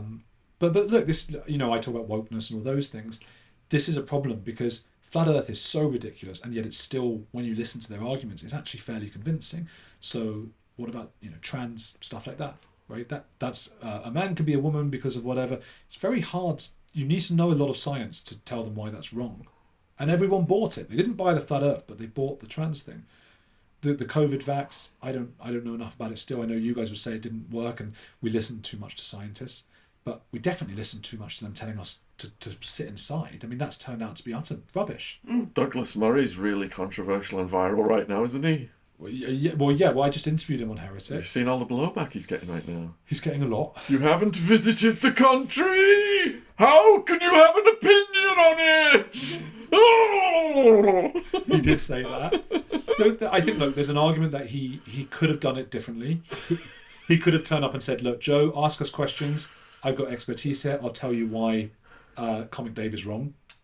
And he chose to go by that. But I get why he did it, because he's tired of it, you know. And in terms of going to the country, a lot of the information we get about Israel and Palestine right now comes from the Hamas Authority. They're a proscribed terrorist organisation whose manifesto, their actual manifesto is they want to kill Jews. That is actually there in their founding manifesto, their charter. That's extraordinary. I mean, it's literally there. And we're relying on them for information about numbers of casualties, how many of them were civilian versus actually Hamas working or fighting for Hamas. And it's such a blurry, difficult kind of thing. And we're getting all of that. Whereas Douglas, having read his book, he's been there. He's actually been on the ground. He has gone into very dangerous parts of Palestine and Israel as a war reporter. So I think he's wrong to say you have to be at a place. And I don't think he maybe got that explained it the way he could have done. But I think he could have said, look, you're getting your info from secondary or tertiary sources who already have a bias against Israel. Well, listen, I was there, and I can tell you that all of this is not true. I don't think he explained it that well, especially for someone as erudite as he is. But he must be shattered. How many... He was saying Saddam Hussein had weapons of mass destruction. Let's bomb Iraq! Oh, yeah. Well, that was years ago, wasn't it? But he's changed. He's a changed man. He... He's a pompous windbag, Andrew, admit it. With regards to... He's going to get in shit now. With regards... Firstly, I don't criticise my guests. Good policy. Just as I don't criticise Sean Atwood. When people say, you're friends with him. Him? He's never been there. To Atwood's house. How can you have an opinion on him? I defend Sean Atwood every time. And Douglas... we can get to the Iraq part, but I think he had done like 50 interviews in 2 weeks, flying around the world, and I think he's just He's just knackered. He looked knackered, and I don't think it was the best hour. The second and third hour, they do get into the minutiae, and I think he does make some very good points there. The first hour is a little too much about, you know, who's an expert, and I don't think it helped. Now, as to Iraq, I mean, I read Hitchens' biography, Christopher Hitchens. These things are not simple, and it looks, looking back, like it was a bad idea to go into Iraq, but there is that butterfly effect, isn't there? Who knows what would have happened otherwise? Would Saddam still be about? And what we must remember is that Saddam Hussein was pretty much committing a kind of Holocaust against the Kurds in Iraq at the time. That was happening, the bodies piling up, huge mass graves. My sister's written a book about that. That's right. Yeah, one of the freedom fighters. And so does one intervene? Do we not? And I think we've come to a time now where we have decided we probably shouldn't or shouldn't have done. But that was a learning curve. And I think a lot of people felt, regardless of weapons of mass destruction, and okay, they wanted oil. But I don't believe Douglas Murray was arguing because he wanted the oil, you know? I'm trying to say that there was an intellectual argument for invading and for not invading. So you don't think George Bush and Tony Blair are part of a paedophilic satanic cult of globalist devil worshippers? That all of those things are possible, but they don't. Even Liz Truss confirmed that to you recently. She said the technotronic elites. She said there is a deep state, but her deep state was more about the Privy Council or something. It wasn't this lizard people. I don't believe in that stuff. I look, whether that's true or not, and maybe you're right about these people having.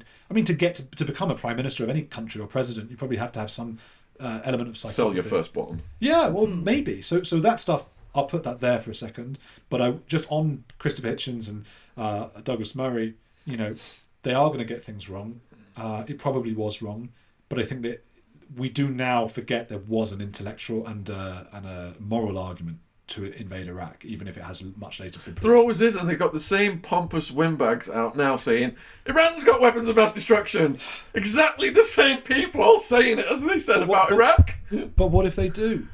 What if Dick Cheney's just waiting to make billions, charging soldiers $50 to take a banana out of the canteen in Iraq to the taxpayers? Look, these are all valid points that you make. I think one of the only flaw I find sometimes in that thinking, there seems to be a complacency in the West and an inability to understand evil. And I'm not talking about the evil that I think you talk about, which I get, and I'm not saying doesn't exist either, about the Tony Blair and all these things. That's one kind of evil. But there are evil ideologies as well. And there is an ideology across the Middle East, across 53 countries, I believe, that throws gay people off buildings, that cuts people's arms off for stealing, that treats women as second-class citizens. Now, these are not 53 small countries. These are 53 enormous countries of vast, vast wealth now. So everything you say is true. I'm not disagreeing with anything you say about, okay, we mustn't jump the gun. We mustn't assume good motives of our leaders. Absolutely not. But let's also remember quite how evil it gets in that huge Middle Eastern area. You've hit it on the head, leaders. So I am pro-Israel, I'm pro-Palestine, I'm pro-Russia, I'm pro-Ukraine. It's not just you either one or the other. And what I mean by that is the people of these countries are being brutalised by their leaders. Bush and Blair are responsible for over 5 million deaths in the war on terror, more than half of them women and kids. If I say the leader of X country is a psychopath, that does not mean I am against the people of that country, because most people just want to have a family and have a safe life and get along. Go to bed. It is the leaders of all these countries. What is war theft? And these psychopaths are just having the people who are not at their elite wealth level, people of lower classes, fight their wars for them, and it's blood sacrifices. Well, look, that's certainly true of Hamas. I mean, Hamas has had billions and billions and billions pumped into it. So Hamas could have decided that they would build this wonderful area there on the Mediterranean, which they have been saying for years is like an open-air concentration camp. Utter nonsense. It was a beautiful, in parts, Mediterranean city, but not built up as it should have been with the billions that poured into it. But their billionaire leaders, as you say, it's the leaders of Hamas, are living it up in Qatar, and they are among the wealthiest people in the world right now. So it's in their interest to continue hatred against Israel and to continue war against Israel, because people, woke idiots, I think, continue to pump money into Hamas instead of saying, let's all come together to eradicate Hamas and then put money into Gaza. I agree with that, but I also think Netanyahu is keeping it going as well, because it's his interest, isn't it? I wouldn't deny that. It might be true. These are all look, none of us know, but maybe you're right. David Icke knows. He told me only psychopaths get to lead. But David Icke literally believes in lizard people. He does. Exactly. He actually believes in lizard people. So I'm not having it with him. I listen to your arguments. I'm not going to listen to David Icke. Israel, that's always a possibility with the false flag kind of thing in every war. What I would say about Israel is it is almost unique among its voters in their desperation for safety. All they care about, the biggest thing, if you ask any Israeli, and I know a lot of Israelis, what is the primary, what do we want here? The economy, this, that, loads of different things. They want safety, which is why they built the best technology in the world. They spent all their money, it goes into deflecting bombs from either side. So when Netanyahu screwed up, or you might say it was deliberate, by letting them in on October 7th, his popularity sunk. And he will have known that, because he is now known as the guy who let them in. And all they care about is not letting them in. I've never said he let them in, but is that a theory? Yeah, of course it is. Of course it is. Yes. Even I knew that. Yeah, people say they let them in on purpose to start a war. Like a 9/11 situation, false flag. Yeah. Few casualties, but we get the war. Yes, but it's not good for his numbers at all. He's incredibly unpopular, Netanyahu. And a lot of people are protesting against him, aren't they, and stuff, and trying to... Wasn't he indicted as well? I don't know that much about him. I've heard him speak. He speaks brilliantly. He's not what I thought, which is some sort of obscure Putin, doesn't speak English, what's going on, what's he really thinking. There are some great YouTube videos of him speaking about the Islamic threat. What I would say, a lot of the theories are coming out of America about Israel right now, and a lot of Europeans don't think that way. And the reason for that is because Americans don't know what it is to have political extremist Islam on their doorstep. Israel for a long time has known what that is on both sides, on all sides, and as far as you can imagine in all directions. Europeans for a long time didn't know what that was. The last 10 years they do. So all of a sudden, Swedish people, Irish people, and English, Dutch, Germans, French, there's a little bit more sympathy with Israel. There's a lot of anti-Israel, of course, still, but there's a lot of, oh God, we know what this is. In America, Islamic integration has been quite good, because it's been so disparate, they're so vast, and in different places, there's not been the same ability to create these silos that we have in Europe. So Americans are going, well, I know this lovely Muslim fella down the road, as we all do as well, of course, most Muslim people, lovely, whatever. They don't know about the Muslim Brotherhood, which is just been banned in Jordan. Not in the UK. In the UK, come one, come all, yes, diversity is our strength. Jordan bans them. Saudi Arabia comes down really hard on Islamic terrorism. We do not. No. They know what they're dealing with because they are Muslim countries. We don't know. So you're seeing in America a sort of conspiratorial right at the moment joining the conspiratorial left and saying, oh, Israel wanted this war. That's because they can't imagine what it is like to have extremist Islam on their doorstep. Europe knows now. Yeah. But wasn't that cultivated by America to fight the Russians? What we made extremists, I mean, that's a conspiracy theory, but what I would say is there's 53 countries that are Muslim. So yes, America went into Iran and Afghanistan, Iraq, but there are plenty of others that don't allow gays in their country, that treat women as second-class citizens, that do abominable things. So at what point do we see a pattern here? Doesn't that include the head of Syria? You're very passionate. The former ISIS boss, the beheader. There's always going to be, to what extent do we encourage it by going to war and we set up these people? To me, that I feel it's a slightly woke argument. It's this kind of everything is a self-flagellation argument. It's that sort of old-fashioned. This was sound like Douglas Murray. Laughing. Have you been there? But it makes us. It's a very solipsistic worldview. Like any evil in the world can only exist because we made it exist. Instead of, you know what? There's evil in the world, and that's just it. And it's potentially, as Sam Harris calls it, the motherlode of bad ideas. That's what he calls it. So now we're getting to a philosophical debate about evil. Oh God. What? Have you read Nietzsche's Beyond Good and Evil? No, go on. It says there's good and evil in everyone. Yeah. We all have the capacity for it. You got to go beyond just defining this is good and this is evil, because we all have good qualities and bad qualities. Yeah. It's a mindfuckery there. It's really hard, isn't it? I mean, it was one thing Douglas Murray was saying is, people say that the October 7th stuff was an act of resistance, and he said, there's nothing that people could do to me, especially because it wasn't a war and it wasn't an open air concentration camp. They were living normal lives, that would make me go and sexually assault women in that barbaric way. So he would say there was just evil in these people or evil in the ideology. Then there's Hannah Arendt's banality of evil.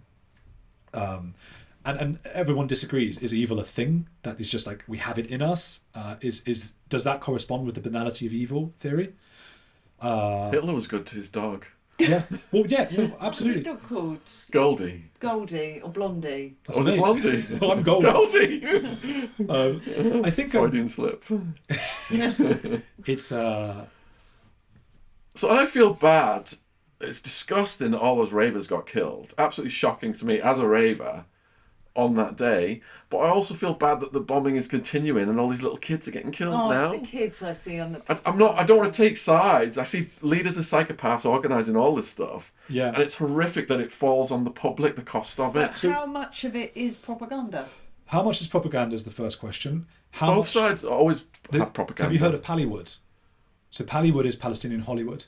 So time and time and time again, what is making the mainstream media, getting into the BBC, news of this child died, whatever, we're seeing, at least in my streams, the full videos, which shows the same guy in like 15 videos having died in different scenarios. So we know for a fact there is this Pallywood phenomenon, and there's a lot of acting and putting it out on social media. That's not to say there isn't also terrible bombing and things. So what do you think about the research of Norman Finkelstein and Gabor Mate and Aaron Mate? I interviewed Aaron Mate. Yeah, I don't know him. Yeah. I know Finkelstein and Mate. Yeah. I just think it's that same kind of woke self-flagellation. Because they're Jewish people who are saying, look, we're ashamed of what our government is doing. Yeah, I don't know. I'd have to look at individual. I mean, Mate, of course, he's a Holocaust survivor. Finkelstein, I'm not sure. His parents survived the Holocaust. Finkelstein, was it? Yeah.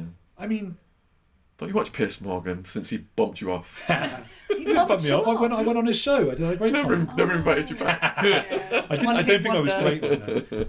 In every philosophy you want to try and, like, if you want to ever prove a point, you will always find people from the people that are trying to prove the point who, you know, the Uncle Toms, so to speak. There will always be black people who are against DEI and Black Lives Matter. There will, you know, there are enough people in the world. You are going to find a percentage of them who are from the background that is being criticised, who will criticise their own background.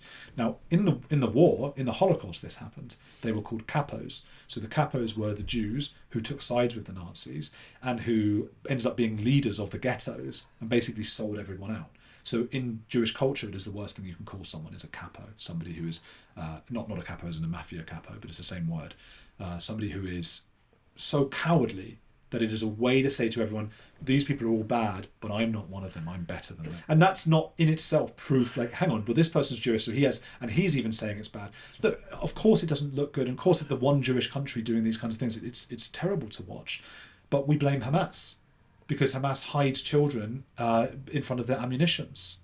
What do you do about that? I know, but then you can bomb anyone and just say, look, it was a terrorist. Well, it's a war crime. It's a war crime what Hamas do. So what do you do about it? I agree, it was a war crime.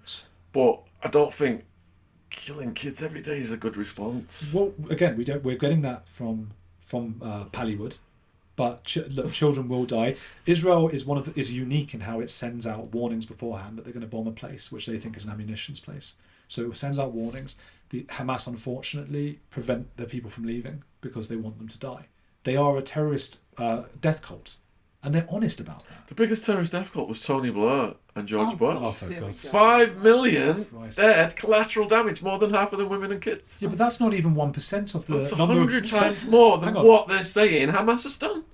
Well, 100 times more casualties. Firstly, that's true. I'm not laughing at this. I'm laughing at this. I'm sorry. 100 times more than what they're saying the casualties in Palestine are. Well, firstly, that's true, which makes a lot of us wonder, well, hang on, why is Israel being called out as uniquely evil when it's 100 times less than what was going on in all of those wars? The civilian casualty rate, the civilian casualty rate in Israel... They're hypocrites, aren't they? Well, they are. The civilian casualty rate at the moment, even by Hamas figures, has Israel's war effort as the lowest civilian casualty rate in modern history. That is despite the fact that terrorists are preventing their people from leaving and hiding them in front of ammunitions. So Israel's done a phenomenal job in trying to prevent civilian casualties, but it has a war. This is war. And this is not the same, as you say, of George Bush going, oh, I want some oil. This is a tiny country, the only one that is Jewish in the world. There are 53 Muslim ones. There are 50-odd Christian countries. Jews who... It's not the religion, because I'm an atheist. But I know that without Israel, I wouldn't have that protection. And it just happens that it's just a fact of life that across the world, Jews get pogromed. It happened to my ancestors. It happens to, and a lot of it is because of the conspiracy theories. And a lot of it is, who knows why, but it happens. So a lot of us feel that we need Israel. Now, I would extend that beyond Jews. I would say that everyone in the West right now needs Israel, because right now all of the attention of the death cults, and remember there are 2 billion people making up Islam. Not all Muslims are part of the death cult, but a surprising number, the high number are. And as soon as Israel's out of the way, what do you think? Whether it's Tony Blair's fault, I know you want to say that, or not, we are next. What's your Robbie Williams question for him then? No, I just want to know your thoughts on the interview. How did you know I was going to... You're reading my notes. No, we're just so connected. Oh, right. It was great. Well, that was You 3 were of us. a proper Yeah. fanboy, weren't you? I'm a proper Robbie fan. I've always loved him. And, you know, when you're a teenager, you don't want to be known as someone who's really into pop. You know, you're supposed to be the guy who's into Radiohead. And Robbie addresses this. He said in his documentary recently, I love this line, he said, I wanted to write Karma Police, but I ended up writing Karma Chameleon. Karma Police being a Radiohead, very edgy song, and Karma Chameleon being a bit more silly and like for the radio. So he didn't want to go there. I think he wanted to be more, you want to be admired for your intellect, and he's a smart guy.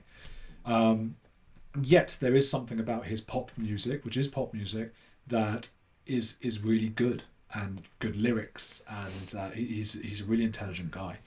And so when Sean said we're getting him on, I was all made up. I was delighted.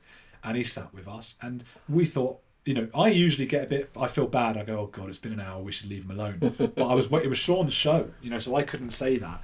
And he spoke for about 3 hours, didn't he? How long did He was having a really good time. Yeah. I think he really enjoyed it. liked talking to us. So that was all online. But a few months later, I went out to see him. I messaged him. Did you go out to Spain to just see him? Were you stalking? Yeah, well, I emailed him before and I said, I've bought tickets to your show in Barcelona. It'd be, you know, I think I just said that. I don't think I didn't want to be presumptuous or anything. And then he said, let me know when you're here, which I was like, oh. The question I want to finish on is then your interview with Katie Hopkins, where you got totally obliterated by her. Yeah. Yeah, can we republish that? Republish it? Yeah. What do you mean? Like rehash it. Rehash it. Yeah. When you're making these things, you know, and since I started Did making... you feel like a fool? A little bit, yeah, a little bit.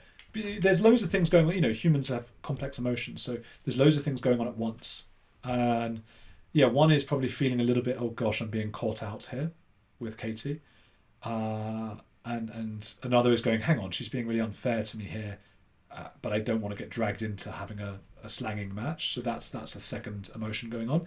And then the third emotion is going, well, this is absolute gold for the video. This is brilliant for the YouTube channel. Like, please keep having a go. I don't like when I have a guest, I don't want to make them feel uncomfortable. I don't want to start an argument. It's a very uncomfortable feeling. I never want that. But I'm also aware that, for example, Alex O'Connor had a video with Peter Hitchens. Peter Hitchens came on and Peter lost his rag. And the final 20 minutes of the video is Peter standing up. You just see his legs, just being like, oh, you've had me here under false pretenses, and all those kinds of things. It's Alex's most watched video ever. Of course, it's True Geordie and Gypsy King. That's right. Yeah. Those get huge numbers. So, look, if I just wanted numbers, I'd make that happen every time, and I almost never have done, because I feel bad and I don't want. She popped at the fact that you brought up her history. No, that was after. She popped at the fact that I said, did that make you sad? She said she'd been cancelled. Yeah, she'd been cancelled a few times. I said, did it make you sad? And she said, what a vacuous question. And I said, well, does it make you unhappy or whatever? And she said, that's the same question. It's a name. And from that point, she just kept telling me, you'll regret this. You haven't done your research. And all you've looked at is my wiki page. Yeah, so Katie came in like a breath of fresh air into the studio, and there's loads of people at the studio I work at, and she's saying hello to everyone and laughing and joking, and she's like the most popular person there. She was great, and I let my guard down, and so I said to her things like, but oh God, they didn't give you a fair time on Wikipedia. I saw what they said on that, and I just laughing and smiling. I didn't realise she was keeping that for a moment she might need it during the interview, which I think is a little bit. I don't know. It's not a nice thing to do. I don't think it's fair. So that's what I mean when I think she wasn't really fair to me. She would then say, well, you didn't do your research. You just looked at Wikipedia, didn't you? And I'm like, well, no. And then she goes, well, did you or did you not say you were looking at my Wikipedia before the show? Did you or did you not? And I'm like, well, yes, but. And by that point, you're already on the edge. You know, you're already like defending yourself. You can't win from there. So I just had to be like, yeah, okay, let's move on to the next question. Because I'm not going to sit there going, hang on, I didn't really say that. You know, you lose. Do you think she weaponised her femininity? No.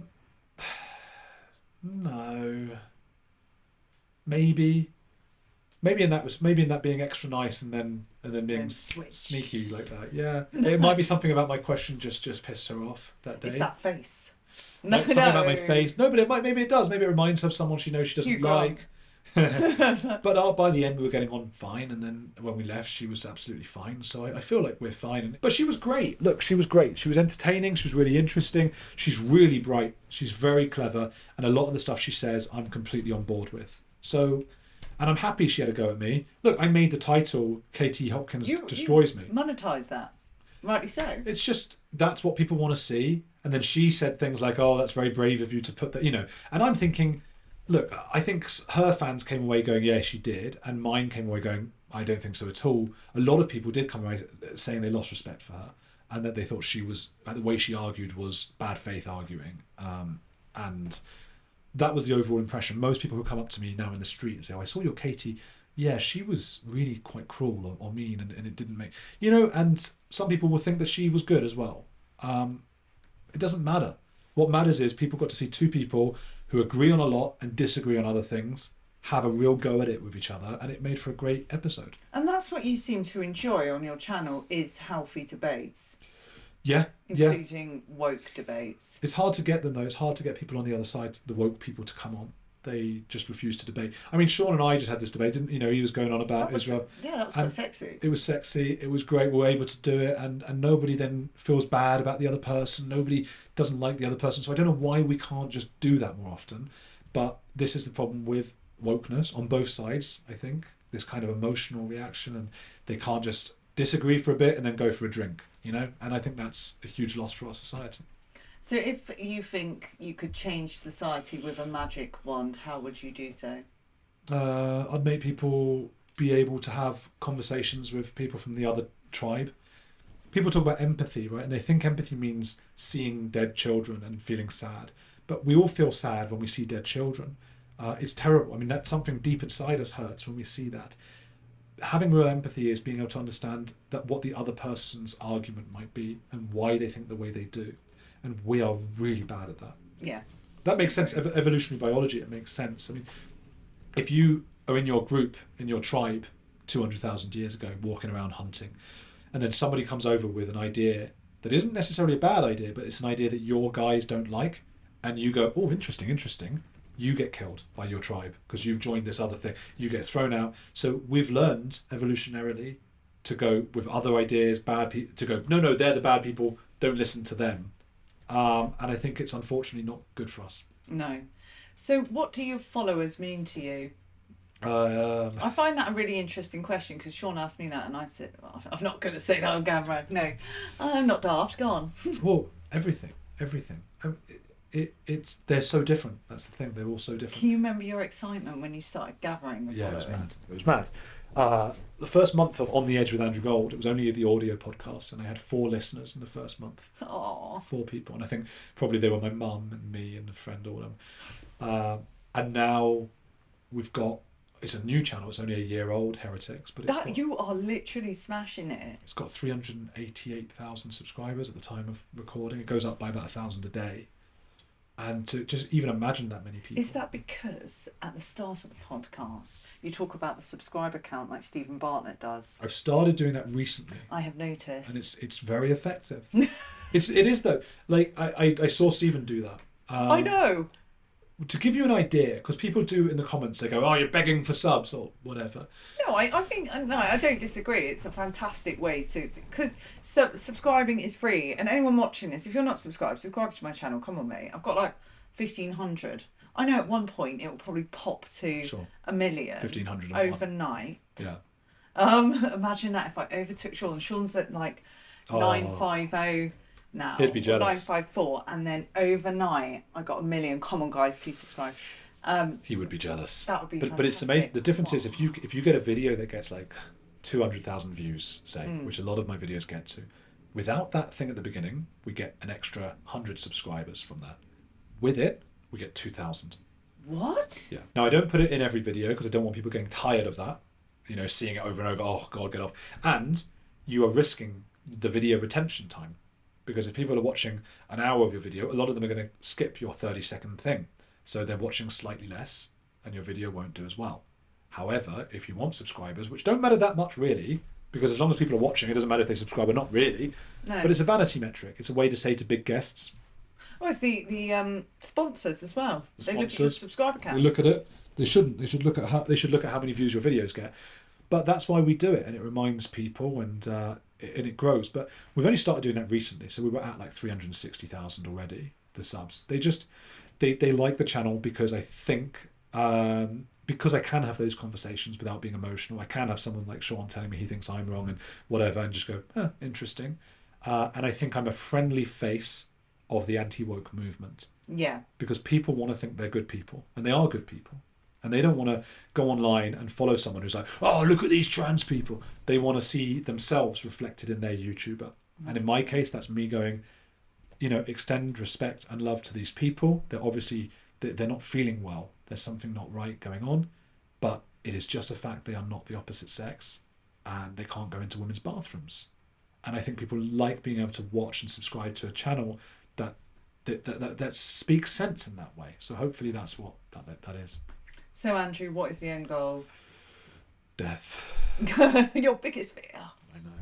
No, what is it you dream to be? Is it like Sean with 1 million subscribers? Is it more documentaries? That million will be great. Louis Theroux? Is it Stephen Bartlett? What are you thinking? It's all of those things. I look at Stephen Bartlett. Well, I think you're better than Bartlett. Well, thank you. But although the stats would say otherwise. But we do different you've topics. only just started. That's true. He's brilliant, and I try to be good. And I look at some of the videos where he talks about his empire. Building an empire like that would be cool. Having an office with lots of people working every day. Bringing in... is, and I'll say this because I don't give a hoot. He had money to pay for all that. Possibly, we don't know. Oh, 100%. Yeah. Come on, nobody's that daft. A lot of people have put money into YouTube and not succeeded. Yeah, but he's got that business mind, hasn't he? Yeah. So he put the money in the right places, paid the right guests, and he's got there. That's true. But if we all had, okay, like you said, there's people who don't have money and they, have put money into it and they haven't made it, which I can appreciate, but he's got the business mind as well. But would he have got as far as he is now without that money? The money and getting in there before COVID. And having the in, because everyone knew who he was. Well, I mean starting before COVID. Yeah. Because the market became so saturated. COVID became obviously the hot point for podcasters. It became saturated, the market. Exactly. Sean made a shit ton of money through COVID. Yeah, Epstein stuff. So but he's good. But they bring in $20 million a year. I mean, it's mad. So that's one goal. Having the 1 million subscribers, having that gold plaque, that would be cool. I made a new documentary channel, but I haven't had time to put many up there. But I did make one where I go to Leeds and talk about the wokeness and cancel culture on campus. And it was a new channel, brand new channel. My documentary, Andrew Gold Investigates. And it got 150,000 views, first video, just bam. Oh, so I want to watch that. It's a good video. Link in the description box below this video. Please subscribe. It was great, and I loved it. I loved doing it. But it's I haven't had time to. Once I move back to London, I'm going to move to London in 6 months, and then really get going. We're going to miss you. I know, I'm going to miss you guys. But that's what I'm going to get going on, and so all of those things, and then maybe even making some inroads into the hated, horrible legacy media.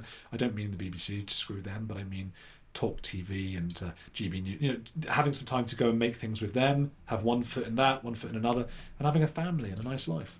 I think you've got that all to come. You've got the wonderful Huli, so to thank. She's honestly a much better person than you. She is. Both of us could say that about our other halves.